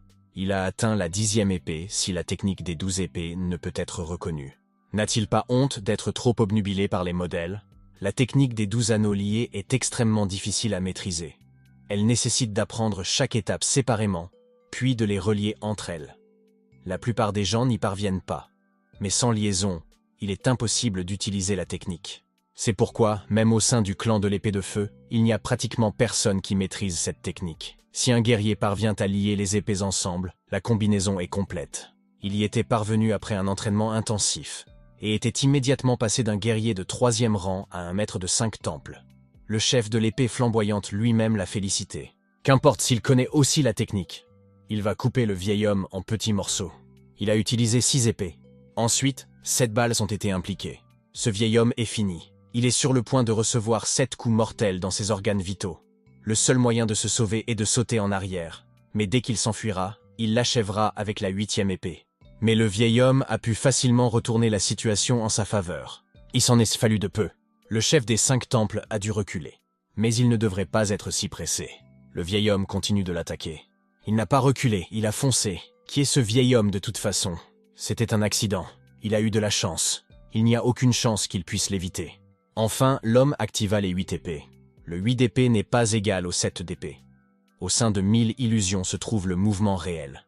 Au moment du toucher, il ne restera du vieil homme que des morceaux de viande. Il n'y avait aucun moyen d'échapper aux ténèbres qu'il avait créées. Mais ce n'est pas ce à quoi le chapitre s'attendait. Le vieil homme a percé et l'a même attaqué. Il a esquivé. Le vieil homme l'a blessé. Ses subordonnés se sont immédiatement inquiétés. C'était une technique du clan de l'épée de foudre, ou plutôt, une parodie. S'il voyait le propriétaire de l'original, il ne pourrait même pas bouger. Même avec le niveau d'un vieil homme, on peut faire du grabuge à Kanko. L'homme n'y croit toujours pas. C'était tout simplement impossible. Mon sol ne comprenait pas pourquoi personne n'attaquait. L'escouade de poursuite aurait déjà dû les rejoindre. Ils avaient franchi 10 points de passage, mais ils n'avaient encore rencontré personne. Cole lui dit de se lever. La jeune fille demanda si elle était assez bien pour se lever maintenant. Les plaies sont presque entièrement cicatrisées. De l'autre côté, il y a un ruisseau où elle peut se laver. La zone est déserte, elle n'a donc rien à craindre. Il lui a aussi volé des vêtements. Même si celui-ci ne lui va pas, il n'y en a pas d'autre. Il préparera quelque chose à manger. La fille peut aller chez son petit ami ou retourner chez elle. Monséol demande s'il la laisse partir. Son corps ne lui faisait vraiment plus mal. Personne ne la retient et elle ne lui doit rien. Mais il lui a sauvé la vie. Le type lui a dit d'oublier. Elle a décidé d'aller se laver après tout. La fille vient de laver la pommade verte, et elle se sent déjà si bien. C'est un remède extraordinaire. Les blessures sont toujours là, mais il n'y a pas de douleur, pas de saignement. Il ne reste plus qu'à attendre la guérison complète. Comment se fait-il qu'Akol connaisse un tel remède? La jeune fille lui demande quel est son nom de famille. Mais il ne le sait pas, on l'appelle Akol depuis qu'il est tout petit. D'ailleurs, pourquoi connaîtrait-elle son nom de famille? Elle lui a dit de ne pas mentir. Monsol est une espionne. Elle sait donc reconnaître les mensonges. La jeune fille lui demanda à nouveau qui il était et quelle technique il utilisait dans l'écurie. Je comprends pourquoi il ne veut même pas donner son nom de famille. Ce qu'il a cuisiné est délicieux. La viande fond dans la bouche. Le méridien d'épée sanglant fut déchiré en 3 morceaux. Le plus haut est Shin, le milieu est Kom, le plus bas est Shim. Elle a pris celui du milieu. Comment peut-il connaître le méridien de l'épée de sang? Seul le jardin des fleurs enivrantes sait qu'elle possède cette technique. Elle n'en a pas parlé à Cole. La jeune fille ne devrait jamais utiliser la technique de l'épée de sang méridienne. Mais si la situation l'oblige à l'utiliser, elle doit s'assurer de tuer l'ennemi. Dès que le monde découvrira cette technique, sa vie sera en danger. Il en sait beaucoup sur le méridien de l'épée de sang. Nous devrions l'achever en un seul coup. Mais elle ne peut vaincre un tel adversaire sans une attaque surprise. Mais il lui a jeté de la poudre. Est-ce du poison? Monséol demande ce qu'il lui a lancé à l'instant. Mais c'était de la farine de riz. Qu'est-ce que c'est que cette magie? C'est elle qui a libéré de l'énergie dans l'intention de le tuer. S'il lui avait jeté du poison, elle serait morte depuis longtemps. Mais ce n'est pas forcément du poison. Peut-être faudrait-il également lui adresser un remerciement.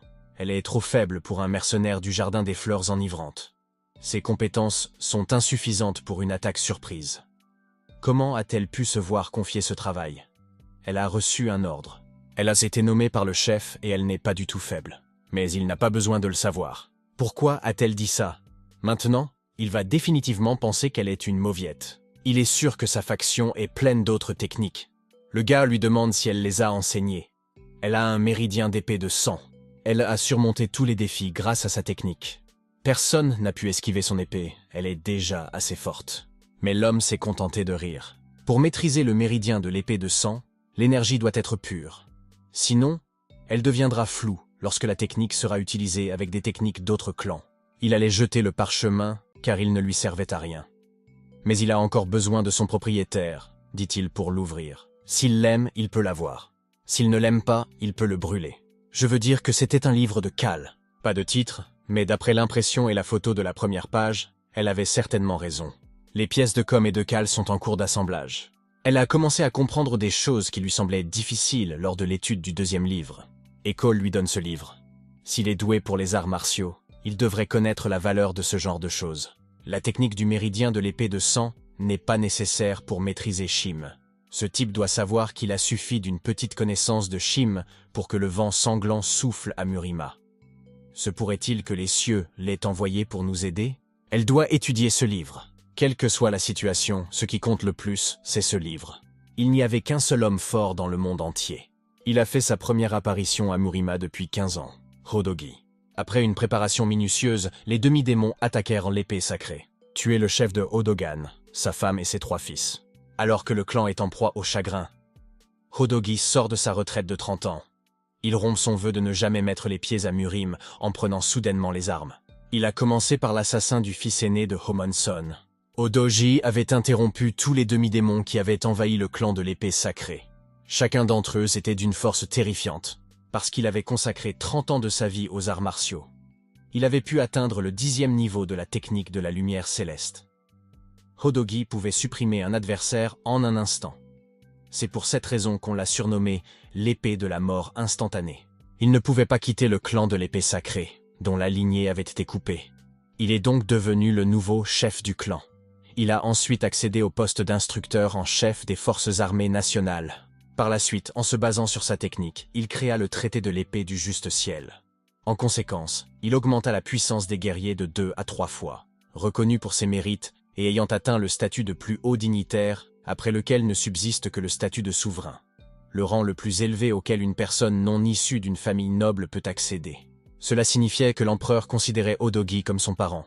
À Murima, personne ne pouvait se comparer à lui. La renommée du clan de l'épée sacrée avait atteint les cieux. Mais il n'avait pas d'héritier. Bien qu'il ait eu 8 femmes, la lignée masculine s'est arrêtée à lui. Au lieu de fils, il avait 10 disciples. Tous étudiaient assidûment la technique de la lumière céleste, mais aucun d'entre eux n'était capable d'atteindre l'apogée. La technique de la lumière céleste contient 10 vérités cachées sur le combat. Ils n'ont pas appris 3 d'entre elles. Il ne les transmettra qu'aux meilleurs. Avec eux, il serait capable d'atteindre la limite de la perfection dans la technique de la lumière du ciel, pour devenir plus tard le prochain chef de l'épée sacrée. Ses élèves l'écoutent attentivement. Hodogi ouvre la porte centrale du clan aux guerriers Murim. Chacun peut tenter sa chance. Celui qui brisera l'épée de la lumière du ciel sera immédiatement nommé mentor en chef des forces armées nationales. Ce doit être le plus fort. Cependant, pour le rencontrer, il faut montrer son niveau d'habileté. Pour ce faire, le casse-cou devait vaincre l'un des 10 disciples de Hodogi. C'était une condition simple, mais personne n'a pu la remplir. Chambre du clan de l'épée sacrée. L'épée flamboyante se débarrasse des cadavres. Ça sent l'intérêt! Ojinbuk, le 5e des 10 élèves de Hodogi, décide de prendre l'affaire en main. Chogapyong, le 2e des 10 disciples de Hodogi, a dit de se comporter plus sérieusement. Des corps en sont déjà sortis, mais pas l'inverse. Vous voyez qu'il y a quelque chose d'intéressant ici. Chogapyong a demandé comment ils allaient en procéder. Jonggason, le premier des 10 disciples de Hodogi, a dit qu'il avait raison. Un tel cas devrait être pris plus au sérieux. Pourquoi exagéreraient-ils s'il ne s'agit que de cadavres? Comment savent-ils qu'il s'agit de quelque chose de sérieux? Et si l'épée sacrée leur a envoyé des cadavres, c'est un problème qui les dépasse. D'autant plus qu'ils ont demandé à examiner les corps personnellement. Il est logique de penser qu'ils ne connaissent pas la cause du décès. Ils devront faire face à ce qui s'est passé après avoir vu les corps. Ce n'est pas comme s'ils pouvaient les renvoyer à l'épée flamboyante. Les corps valent la peine d'être examinés. Qu'est-ce qu'il y a? Même lui, de Gazon, s'est crispé. Ce n'est pas clair, mais comme d'habitude, Gazon surprend tout le monde. Il a largement contribué à l'assassinat du précédent chef et de ses 3 héritiers. Il a élaboré un plan détaillé et truqué les preuves sur le lieu du crime comme si les tueurs étaient des demi-démons. Le premier propose de confier l'affaire au 8e, qui est en fonction depuis 1 mois. Mais est-il nécessaire de diviser le dossier entre les secteurs internes et externes? Cette affaire pourrait devenir un véritable casse-tête. De plus, l'incident étant lié à Murim, c'est le secteur externe qui doit être traité. C'est mieux ainsi. C'est pourquoi ils ont confié l'affaire au 8e. Au fil du temps, un désaccord est apparu au sein du cercle des apprentis Hodogi, notamment entre le secteur intérieur du premier apprenti et le secteur extérieur du 3e apprenti. Le secteur intérieur est responsable de la maison de l'épée sacrée. Mais ce n'est que nominalement qu'il est en charge des affaires du palais. Le secteur extérieur effectue des patrouilles et s'occupe de ceux qui veulent tenter leur chance contre les disciples de Hodogi.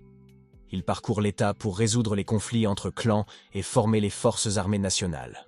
Le secteur externe cherche à étendre son influence alors que le secteur interne reste toujours dans l'ombre. Une contradiction entre eux ne peut que surgir. Actuellement, la position du secteur externe est beaucoup plus favorable que celle du secteur interne, parce qu'il implique un plus grand nombre de personnes. Ces cadavres leur venaient du clan de l'épée de feu. Gazon était le premier à savoir pour eux. Alors pourquoi a-t-il confié l'affaire à Cho Chuan, le 8e des 10 disciples de Hodogi, juste pour voir les corps? Mais il a immédiatement changé d'avis lorsqu'il a vu les cadavres eux-mêmes. L'homme demande ce qu'il a vu. Kujayu, l'un des 10 plus puissants guerriers du clan de l'épée de feu, demanda cela. Xuan demande à qui appartient l'épée et demande une description de son aspect. Xuan lui dit de transmettre ses paroles à son chef.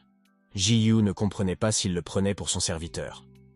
L'homme sait quelles armes l'assaillant a utilisées. Il y a un vieil homme ici avec un garçon d'écurie. Dites-lui de dire au chef qu'ils vont bientôt passer de l'autre côté. Jiyu aimerait savoir pourquoi il ne dit pas le nom de l'arme. Il n'a rien dit. Jiyu s'est assis à côté de lui. Xuan lui a dit de descendre. Mais il allait transférer ses cadavres, n'est-ce pas? Jiyu, en tant qu'adhérent du clan de l'épée de feu, devait le suivre. S'il ne veut pas mourir, il ferait mieux de descendre. Même pour quelqu'un comme lui, c'est trop. Jiyu est l'un des 10 plus puissants guerriers de l'épée de feu.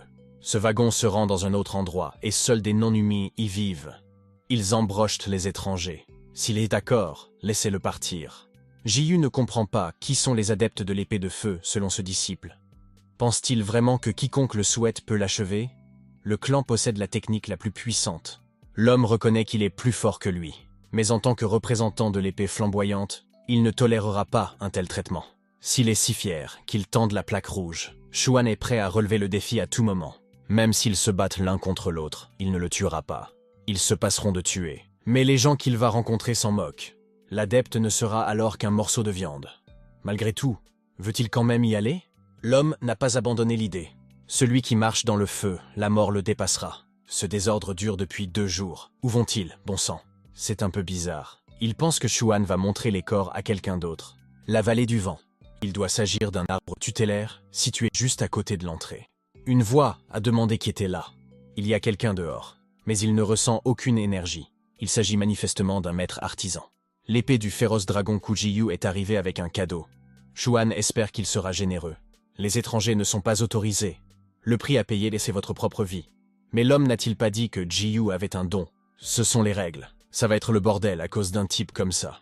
Il est inhabituel de voir Cho Chuang lui-même si confus. Il va devoir se débrouiller tout seul. Un homme est sorti. S'il le combat, il sera épargné. Don Buck, clan de l'épée de foudre. Il s'énerve vraiment. Xuan lui a recommandé de faire de son mieux. Même lui a du mal à encaisser les coups. Il était difficile d'encaisser un coup, même pour quelqu'un qui avait étudié la technique de la lumière du ciel. Il n'a pas l'air fort du tout et il ne ressent aucune énergie de la part de ce type. Pas même le couteau. Qui est-il si Cho Chuang lui-même l'a dit? Nous ne pouvons pas nous détendre. Jiyu utilise l'aube rouge. Ça craint. Don Buck lui a sauté dessus. Sa technique traverse l'espace vide. La situation est simplifiée si l'ennemi est en lévitation. Des cumulus s'élèvent dans le ciel. Mais cela n'a pas fonctionné contre Don Buck. Jiyu est mort. Xuan l'a traité de brute. Il m'a prévenu. L'épée qu'il portait sur lui a tué 2 autres hommes. Don Buck était manifestement un peu intéressé par cette question. Ils étaient déjà assis dans l'abri. Le type lui demanda s'il était sûr qu'il ne recevrait rien pour avoir tué un membre du clan de l'épée de feu. Xuan demande s'il ne devrait pas se taire. Il n'y a aucune raison de s'inquiéter. Kanko ne saura pas qu'il est mort. L'épée du dragon féroce s'est tout simplement évaporée. 2 autres se sont présentés. Cela fait un moment qu'ils n'ont pas été appelés. Sori Ka-hong, l'actuel chef du clan de l'épée de foudre. Sori Hyunk, adepte du clan de l'épée de foudre. C'est intéressant. Xuan demande s'il s'agit de leur technique. Ka Hong confirme ses suppositions. Yonke a demandé qui les avait tués. Il y a une petite écurie près de l'épée flamboyante. Le garçon d'écurie a fait de son mieux. Ils n'ont pas quitté la montagne, mais quelqu'un a profité de leur technique. Le professeur a donc pris quelqu'un d'autre sous son aile. Parmi les étudiants, il n'a que 3 d'entre eux. Yunke en est sûr. Mais la façon dont le tueur connaît la technique de l'épée de foudre reste un mystère. La seule réponse est que le professeur cachait un élève. C'est logique. Et quand avait-il le temps si Don Buck était toujours à ses côtés? Xuan demanda s'il pouvait laisser les cadavres ici si cette technique était la leur. Ka Hong répondit par l'affirmative et ajouta qu'ils s'occuperaient eux-mêmes du garçon d'écurie. Avant de partir, il souhaite poser une question. Qui a les meilleures compétences, Don Buck ou le garçon d'écurie? Xuan pense que l'autre l'a, mais ils n'ont fait que rire. Il n'a pas besoin de le savoir. À vrai dire, cela n'a aucune importance, juste par intérêt. Xuan demande combien de temps il faudra pour faire tout cela. Ka Hong répond que cela prendra environ 1 mois. Il n'a pas dit à son mentor ce qui s'est passé. L'un des leurs est impliqué. Ils devront donc s'en occuper eux-mêmes. Il n'y a pas d'autre moyen. Qu'ils considèrent cela comme une faveur. C'est bien un apprenti. Personne d'autre ne possède la technique de l'épée de foudre. D'après ses compétences, c'est l'œuvre d'un gamin. Comme il n'a même pas essayé de cacher la technique, il veut qu'il le trouve. Alors nous devrions y aller. Yunke veut le faire. Kei-Yun a refusé. La dernière fois qu'il est sorti sur une affaire. Vous feriez mieux de laisser Don Buck s'en occuper. Il a besoin d'air. Le garçon était manifestement heureux. Hyunke fait également remarquer qu'il est très excité à l'idée de se rendre à Zongyuan. Dongbak promet d'apporter une bouteille d'excellent alcool. Mais l'homme doit se souvenir que le tueur possède une technique d'épée foudroyante. Mais doit-il l'apprendre par cœur? Qu'il s'agisse d'un morveux ou d'un véritable maître du clan de l'épée de foudre, il n'y avait aucune différence dans leurs compétences. N'importe qui peut tomber s'il baisse sa garde. Chacun des 3 se croit le plus fort. Mais personne ne sait s'ils peuvent se battre l'un contre l'autre pour l'instant. On ne le saura que lorsque le combat sera à mort. En regardant les cadavres, on peut dire que le tueur est un chiot capable de se tordre les bras les yeux fermés. Cependant, il est aussi le maître de la technique de l'épée foudroyante. Avant que le type ne l'achève, il devrait lui demander son nom de famille. Il faut savoir si c'est un apprenti officiel ou juste un cabot qui a appris quelques tours. Don Buck demandera. Le clan de l'épée de foudre adhère au concept d'une personne sur 100 000. En d'autres termes, seul un guerrier sur 100 000 peut atteindre le sommet de la perfection. Et Cole est l'un d'entre eux. Et l'épée de foudre elle-même n'est qu'un lieu qui rassemble ces guerriers. Le clan n'avait pas d'arts martiaux propres. Le sabre de foudre est né de la fusion de plus d'une centaine de techniques et de manuscrits différents. Lorsqu'il rejoint le clan, un adepte se voit attribuer le nom de famille Sori. Cependant, on ne sait pas exactement pourquoi ce nom lui a été donné. La première élève s'appelle Sori Ka Hong et la seconde Sori Yonk. Et le troisième était simplement Don Buck. Il n'a pas pu obtenir le nom de famille Sori, bien qu'il ait supplié son professeur jusqu'à sa mort. Finalement, cette nuit-là, Don Buck a quitté la vallée. Monséol ne comprend toujours pas pourquoi il fait tant d'efforts. Le garçon de course fait tout pour elle pendant qu'elle se contente de lire un livre. Non pas que cela la dérange, mais pourquoi aiderait-il quelqu'un comme elle? Il était suspect qu'il lui ait donné un livre d'arts martiaux pour rien. Il y a vraiment quelque chose de louche. Et Cole lui a demandé si elle recommençait, et combien de fois cela faisait déjà. Probablement la 20e. Elle devrait arrêter, mais elle ne comprend vraiment pas. Il n'y a pas de gratuité dans ce monde. Elle l'aidera si elle peut faire ce qu'il lui demande. Il ne l'aide pas seulement par gratitude. Mais le gars a quand même dit que c'était pour un simple remerciement. Mais c'est encore plus bizarre. De toute façon, ils partiront bientôt. Il ne sait pas s'ils se reverront, mais si c'est le cas, qu'elle lui offre du thé. C'est tout ce dont il a besoin. Ses paroles ne ressemblent pas à des mensonges. Et c'est encore plus suspect. Elle est définitivement piégée. Et Cole est passé maître dans l'art de cacher son énergie. Qui sait comment il agira quand elle aura fini d'étudier le livre? La jeune fille a demandé combien de jours il lui restait. A-t-elle vraiment besoin de tout ce temps? Ce n'est que pour une théorie. Elle n'a pas encore eu l'occasion de s'exercer. Il lui a donné 5 jours, pas plus. 4 jours plus tard, elle a fini par l'apprendre. Maintenant, elle peut visualiser n'importe quelle page dans sa tête. Personne ne doit connaître les enseignements du méridien de l'épée de sang. Ces techniques sont démoniaques. Elle ne pourra pas échapper à la mort si elle se fait prendre. Elle se souvient encore des instructions de sa maîtresse. Mais cela n'a rien à voir avec le démonisme. Elle a détruit les preuves et l'a remercié d'avoir attendu. Il a une demande à formuler. Elle est prête à aider de toutes les manières possibles. Elle ne doit pas utiliser le méridien de l'épée de sang pendant les 10 prochaines années. Mais elle la connaît suffisamment bien sans lui. Elle ne l'utilisera que lorsqu'elle sera sûre de pouvoir éliminer la cible. Si elle a la tête sur les épaules, elle devrait pouvoir tout gérer. Elle lui a demandé s'ils ne s'étaient jamais rencontrés auparavant. Le type lui semblait familier, et Cole a dit que non. Alors il devrait au moins lui dire pourquoi il l'a aidé. Je veux dire, ils sont en train de rompre. Il lui dit de monter sur le cheval, car elle pourra échapper à l'épée flamboyante.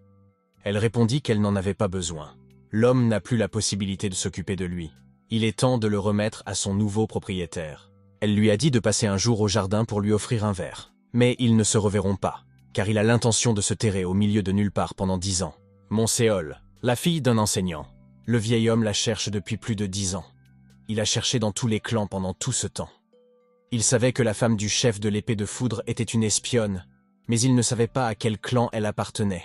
Ils commenceront dès qu'ils auront trouvé Obia. Le gars a demandé pourquoi. Tant qu'il n'aura pas la certitude de ses propres yeux que la jeune fille est en vie, il ne pourra pas se rendre dans l'autre monde en toute sérénité. En fait, cela le préoccupe aussi. Est-il prêt à mourir sans voir son amour? Quelle sorte d'amour? Le vieil homme avait raison. Dès qu'ils ont trouvé Monséol, les combats meurtriers ont commencé. Elle n'a pas besoin de les connaître pour continuer à vivre sa vie d'espionne. Il lui donna le méridien de l'épée de sang. Cela ne durerait qu'1 an, et il n'y aurait presque plus personne pour lui faire du mal. Le maître a nommé l'épée sanglante méridienne comme cadeau de fiançailles. Cette fille est Obia, sa fiancée. Elle ne s'en rend probablement pas compte elle-même. C'était à prévoir. Il ne lui serait pas venu à l'esprit de faire le lien entre la technologie et les fiançailles. Il n'est pas contrarié, au contraire, il est très heureux. Il vaut mieux qu'elle ne sache pas toute la vérité. Il est temps pour lui de partir aussi. Tonsin, l'auberge. Le vieil homme était ivre et allongé sur la table. C'était l'occasion rêvée de le tuer. Wang Yu, l'un des 10 plus puissants guerriers de l'épée de feu, était là. L'épée de pureté, mais le chef nous a dit de ne pas attaquer. Ce vieil homme ne pense même pas à s'enfuir. Il boit exprès devant eux. Ils ont perdu leur propre commandant. Combien de temps devront-ils encore endurer cette humiliation? Un subordonné veut-il désobéir aux ordres et perdre la vie? De toute façon, ce grand-père sera mort dès l'arrivée du chef. Il ne lui reste plus qu'à attendre. Le vieil homme possède la technique du tigre griffeur. Elle est efficace dans l'obscurité. Mais il l'a utilisée lors d'une confrontation frontale. En d'autres termes, il a atteint le niveau d'un sage. J'ai envie de le tuer. Même si le vieil homme est ivre, Wang Yu ne peut pas continuer à le regarder humilier le clan. Il a dit de transmettre les mots suivants au chef. Le grand-père continue de chanter avec défi et ne va nulle part. Il est tellement ivre qu'il ne peut pas se battre. Clan de l'épée de feu, arrière-cour. Fils Jodok, chef de l'épée flamboyante. À qui appartient cette technologie? Il l'a déjà vue, mais il ne se souvient pas où. C'est étrange de ne pas mémoriser quelque chose comme ça. Il se sentait mal à l'aise. C'était comme s'ils étaient tombés sur quelqu'un qu'ils n'auraient pas dû rencontrer. Si l'assassin avait été un simple guerrier, il s'en serait occupé depuis longtemps. Mais ses cicatrices lui rappellent Hodogi. Sung Jodok est sûr que le tueur a quelque chose à voir avec lui. Le clan ne pourra pas faire face à un tel adversaire. Même s'il tentait de riposter, l'épée flamboyante s'effondrerait comme un château de cartes. De plus, un homme de l'épée sacrée va bientôt arriver. Cela rend les choses encore plus difficiles. Une confrontation avec Hodogi ne se terminera pas bien. L'épée de pureté lui a transmis un message. Le texte est aussi poli que possible, mais il pue la rage. Il m'a demandé de lui dire de ne se jeter sur l'ennemi sous aucun prétexte. L'épée sacrée règne sur 36 petits clans. L'une d'entre elles est l'épée flamboyante. Cependant, la plupart des adeptes de l'épée flamboyante l'ignorent, y compris les 10 guerriers les plus forts qui sont membres du clan. Dans d'autres endroits, la situation est similaire. Pratiquement personne n'est directement lié à Hodogi, mais en même temps, tout le monde est sous son autorité. Hodogi a le pouvoir absolu. Ses plans incluent l'épée de foudre qui se trouve dans l'ombre de Hodoga. Ce que l'épée de la mort instantanée sait, l'épée de la foudre le sait aussi. Ce dernier fait tout le sale boulot pour Hodogi. Il est comme une arme secrète. Si l'épée de foudre n'a pas de travail, le clan ne quitte pas la vallée. Hodogi contrôle tout Chongqing et dirige les clans comme des marionnettes. Tonsin l'auberge. Le vieil homme lui a dit de lui apporter plus d'alcool. Wang Yu demanda où se trouvait le chef. Kil-san, l'un des 10 plus puissants guerriers de l'épée de feu, répondit qu'il se trouvait dans une chambre à l'arrière du clan. Qu'est-ce qui lui passe par la tête? Soudain, un homme est entré. Quelqu'un a demandé qui c'était. Wang Yu lui a dit d'arrêter. Ce type n'a pas besoin d'être entravé. Ses subordonnés n'ont pas compris pourquoi. Ce sont les ordres du chef. Il a remis une note qui l'indiquait juste en dessous. Un homme à l'allure minable se présente. Ils ne doivent en aucun cas se mettre en travers de son chemin. Ils s'intéressent autant au vieil homme et aux garçons d'écurie qu'à eux. Ils ne doivent même pas penser à se mettre en travers de son chemin. Ils n'ont qu'à se tenir à l'écart et à regarder. Don Buck est arrivé. Le vieil homme le reconnaît. Don Buck a demandé si la technique du tigre griffu était la sienne. La façon dont ce morveux parle à ses aînés. Il n'a plus de père. C'est vrai, il n'a pas de père. Le gars nous a suggéré de passer à vous. En fin de compte, il ne se débrouille pas très bien avec la colle. Don Buck est devenu terriblement fort. Le vieil homme pensait qu'après la perte de son mentor, lui et les autres vous lanceraient. Mais il semble que ce soit l'inverse. Cole avait raison.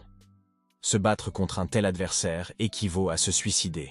Il a dit qu'il serait un guerrier. Mais il tue des gens à droite et à gauche. Ce vieil homme parle comme s'il le connaissait. Je ne peux pas croire qu'ils se connaissent. Don Buck a demandé qui il était. Demanda le vieil homme, qui n'avait jamais entendu parler d'une telle chose. Le gars a demandé le nom de famille d'Akolia. Il ne s'agirait pas de Sori.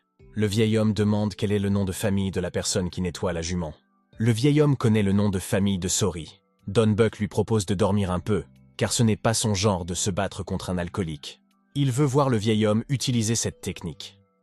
À quoi bon gagner du temps, le vieux va mourir de toute façon. Le vieil homme a soufflé quelque chose dans l'air. Quelle puanteur! Le vieil homme sait qu'il va mourir, alors pourquoi les confronter? S'il n'avait pas laissé de traces, il n'aurait même pas été impliqué. Il est bavard pour un guerrier. Les autres se sont également préparés.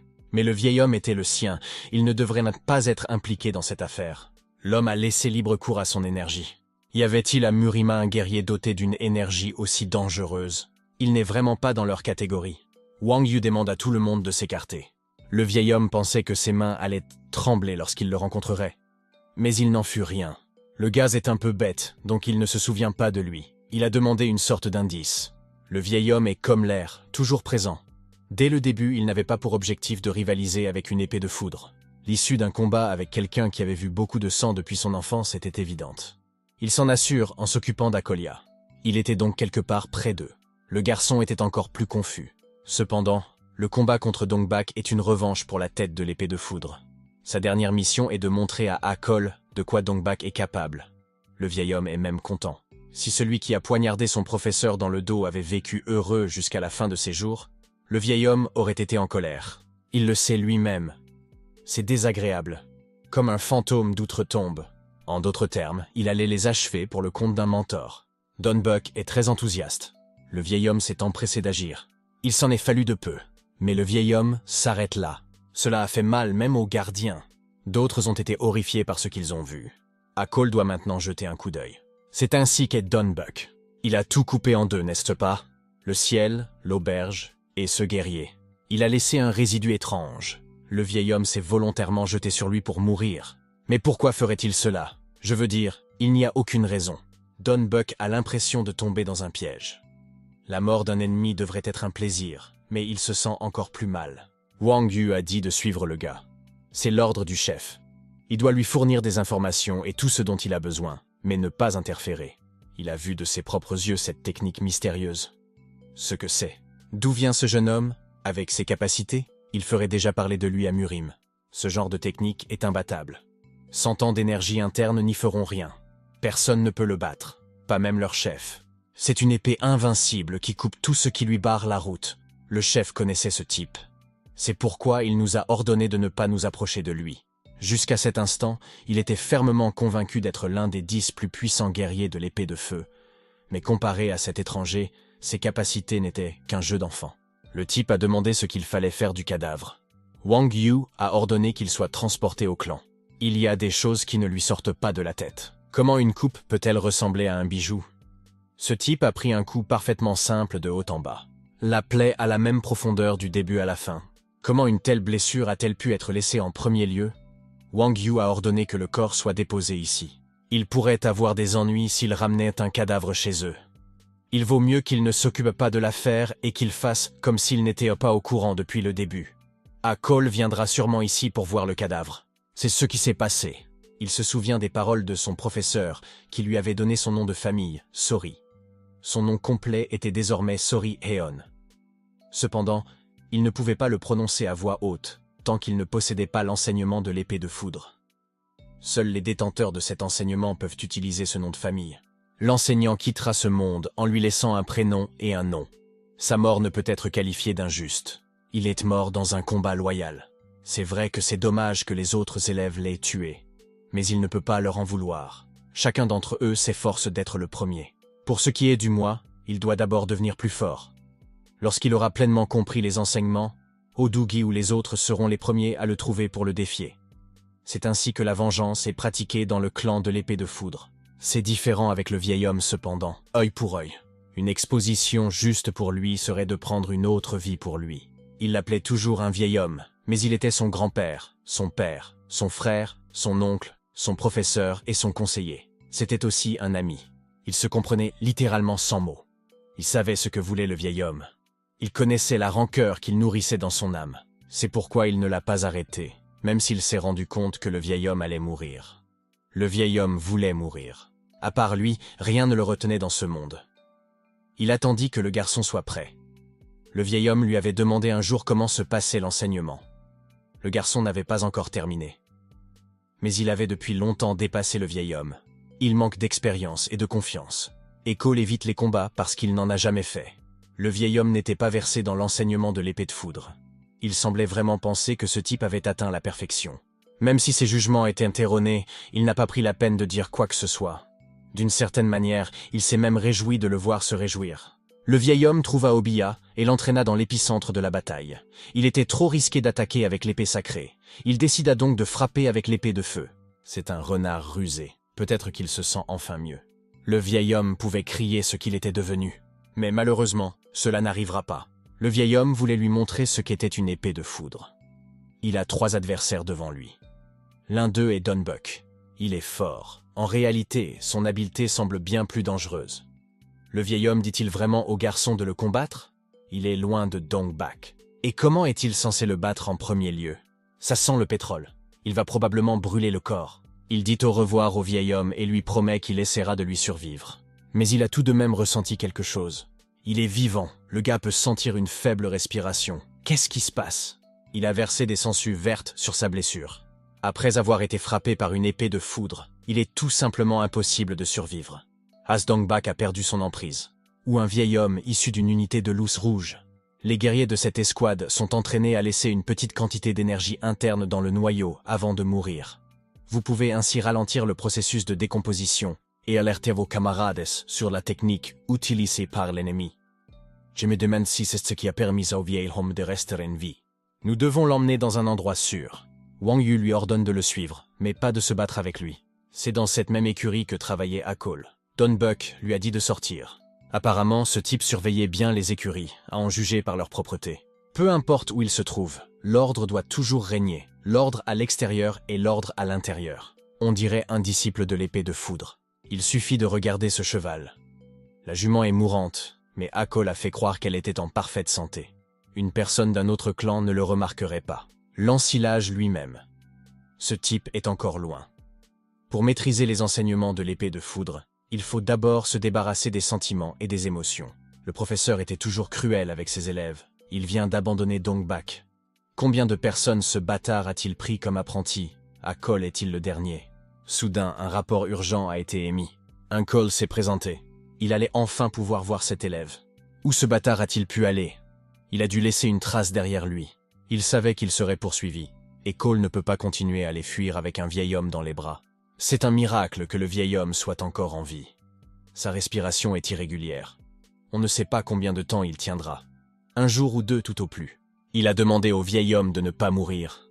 Mais soudain, il a été repéré. Le comté de Pyongsang est par là. Nous devons y envoyer un pigeon voyageur. La première chose à faire est d'attirer l'attention du clan sur vous, de peur qu'il ne trouve le corps du vieil homme. Le vrai combat viendra après, et ce sera un combat à mort, un combat avec Donbuck. Pyongsang, un petit comté à la périphérie de Tongsin. Ce type leur a manqué. Selon les habitants, il a disparu en un clin d'œil. Attendu, l'épée flamboyante n'arrive pas à comprendre Akol. Il a probablement fait exprès de se faire voir. Donbuck lui a dit de partir et de rester à l'écart. Ce qui est étrange, c'est qu'Akol se cache s'il l'a attiré ici lui-même. Cela ne semble pas correspondre à la réalité. S'il avait été à la place d'Akolia, il aurait choisi cette voie. Il y a ses empreintes de pas. De toute évidence, il est passé par là. Même les poursuivants expérimentés des 5 temples auraient manqué un tel adversaire. Pour les guerriers de l'épée de foudre, il n'y a rien de difficile ici. Il est facile de trouver une aiguille dans une botte de foin. Chez les Murima, cette capacité est appelée l'œil divin ou céleste, alors qu'il s'agit pour eux de la base des fondamentaux. Ces empreintes deviennent de plus en plus distinctes. Se pourrait-il qu'Akol le défie? Il souhaite donc que Dunbuck suive ses traces. Tout est clair maintenant. Ce vieil homme est allé jusqu'à la mort pour montrer à Eke ses techniques. Ça ne changera rien de toute façon. On dirait qu'il veut choisir un bon endroit pour se battre, s'il y en a un. Mais pas à la recherche d'un bon endroit pour se battre. Rien de tout cela. Il va simplement de l'avant. Jusqu'à ce qu'il se sente dans la meilleure forme de sa vie. Jusqu'à ce qu'il ait pleinement confiance en ses capacités. Jusqu'à ce que tu te débarrasses des pensées et des capacités de Dongbak. C'est ce qu'ils disent à propos de la peur à l'intérieur d'Akol. Tu dois te débarrasser de cette peur. Jusqu'à ce que cela se produise, il continuera à aller de l'avant. Impasse. Donc, ce type va faire une attaque sournoise. C'est un bon endroit. La chute d'eau aide à cacher l'énergie. Dunbuck lui a concédé le premier coup de poing. Il lui a juste demandé de ne pas le décevoir. Peut-être que ça lui laissera au moins une égratignure. L'initiative est entre les mains d'Akol. Dunbuck ne sait pas où il est. Il s'apprête à agir uniquement après lui. L'état a atteint son apogée. L'énergie circule régulièrement. Il a suffisamment mangé et s'est suffisamment reposé. S'il ne le domine pas maintenant, il n'a aucune chance de s'en sortir. Dans une telle situation, il vaut mieux renoncer. Une fois que vous avez établi un contact visuel, vous ne pouvez plus vous en sortir. Il est temps de commencer. Il peut sentir le souffle de Dunbuck. Elle décide de mettre son propre souffle sur le sien. Dunbuck était également de cet avis. Akol a donc décidé d'attaquer. Mais Dunbuck a arrêté son coup de poing. Son regard était plein de folie. Et Cole a bien senti la consternation. Dunbuck l'a envoyé promener. Son coup d'estoc a bien ébranlé Akolia. Voilà ce qu'est un Cole. Dunbuck est un peu déçu. Il n'a rien d'autre à montrer pour cela. Dunbuck s'est approché de lui. Mais il y avait un mur derrière lui. Dunbuck observe la scène d'un air intimidé. Mais tout d'un coup, il n'est plus là. Il a saisi une sorte de corde. Dunbuck ne s'attendait manifestement pas à cela. Il avait préparé cette corde à l'avance. C'est pourquoi il a perdu. L'idée même de perdre ne sera jamais gagnante. Mais espérait-il vraiment s'en sortir? Dunbuck ne veut pas croire qu'il est aussi bête. Et Cole s'est rendu compte qu'il était traqué. Dunbuck est monté sur la montagne. Cole s'accroche à la corde et traverse la rivière. Dunbuck rit, car il comptait bien s'éloigner de lui en traversant le ruisseau escarpé. Comme il a envie de lui tomber dans les yeux. Il a utilisé 1000 jeans de plomb. Il s'agit d'une technique spéciale qui permet de concentrer l'énergie dans les membres inférieurs. Et Cole n'a aucune idée de ce qu'est vraiment le clan de l'épée de foudre. Et de ce que ses adeptes sont capables de faire. Et Cole est sorti de la rivière. Il a poursuivi. S'il allait se cacher dans le fourré, il n'était pas nécessaire de traverser la cascade. On le reconnaîtra aux gouttes d'eau qui coulent de ses vêtements. Il s'agit bien d'un disciple du clan de l'épée de foudre. Il commence à soigner sa blessure avec des sangsues. Et Cole ne s'attendait pas à ce que Dunbuck soit aussi fort. Même la blessure est beaucoup plus profonde qu'il ne le pensait. Il existe une technique appelée « oubli des sentiments ». La sensibilité peut être à l'origine de nombreux désagréments dans la vie de tous les jours. Dans ce cas, une personne se débarrasse intentionnellement de ses émotions. Il en va de même pour la douleur physique. Soudain, il entend une voix qui lui demande s'il en a assez de courir. Dunbuck se tient déjà devant l'arbre derrière lequel Akol s'est caché. Le garçon a demandé quand il était entré dans le clan. Ils étaient 3 avant la mort du maître. Comment peut-on comprendre cela? Akolia n'a pas envie de répondre. Ce type nommé Assam sait beaucoup de choses sur eux. Ils en savent trop sur le clan de l'épée de foudre, même s'ils ne l'ont jamais vu auparavant. Il le découvrira bien assez tôt. Il demandera ce qu'Akol peut répondre. Sa compétence est celle d'un professeur. Il est impossible de le maîtriser sans l'avoir vu de ses propres yeux. Comment Akol l'a appris?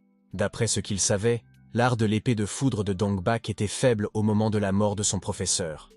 Alors comment a-t-il pu atteindre la perfection? Sa lame est bien aiguisée. Pourquoi ce type le tutoie-t-il? Dunbuck est son grand frère, en fait. Le fait qu'ils aient étudié avec le même professeur ne fait pas d'eux des frères. Celui qui n'a pas reçu le nom de famille Sori ne peut être considéré comme un frère. Est-ce que ça veut dire qu'il a hérité de ce nom de famille? Et Cole n'a pas dit un mot. C'est vrai, il ne porte pas le nom de Sori. Il en va de même pour la technique de l'épée de foudre. Il l'a maîtrisée, mais le vieil homme ne lui a toujours pas donné son nom de famille. C'est trop cruel. Quoi qu'il en soit, puisqu'il a l'audace de parler d'une épée de foudre, peut-être qu'il prendra lui aussi le coup. Et Cole a répondu qu'il le ferait. Et Cole s'est tenu là, et a pointé une arme sur lui. Don Buck avait également son arme pointée sur lui. Involontairement, quelques souvenirs lui reviennent en mémoire. Dong Bak a demandé pourquoi le professeur avait cassé son épée. L'épée est trop lourde pour le garçon, mais il peut le balancer en toute sécurité. En effet, cette épée n'est pas lourde du tout. Don Buck n'a cessé de demander si l'épée avait été fabriquée par le professeur. Et Cole était resté silencieux. Don Buck lui ordonne de parler. Mais c'est une chose qu'il ferait mieux de découvrir par lui-même ou de l'obliger à ouvrir la bouche. Cette suffisance devient agaçante. Et Cole s'est servi de l'œil omniscient. Si vous vous concentrez sur la technique de l'oubli des sens, vous serez en mesure d'activer la capacité inhabituelle de l'œil qui voit tout, ce qui traduira toutes les sensations du cerveau directement dans les globes oculaires. Ils commenceront à s'agrandir progressivement et finissent par déplacer la tête. Même les gouttes de pluie qui tombent peuvent être suivies avec l'aide de l'œil qui voit tout. Don Buck a lancé une grève. Ce coup a même coupé l'arbre, mais heureusement, Cole a pu l'esquiver. Et aussi de le frapper. Il n'a pas appris cette technique d'un professeur, mais l'a maîtrisée lui-même. Ce n'est pas ce à quoi Don Buck s'attendait. Il est tombé. Le piège a fonctionné après tout.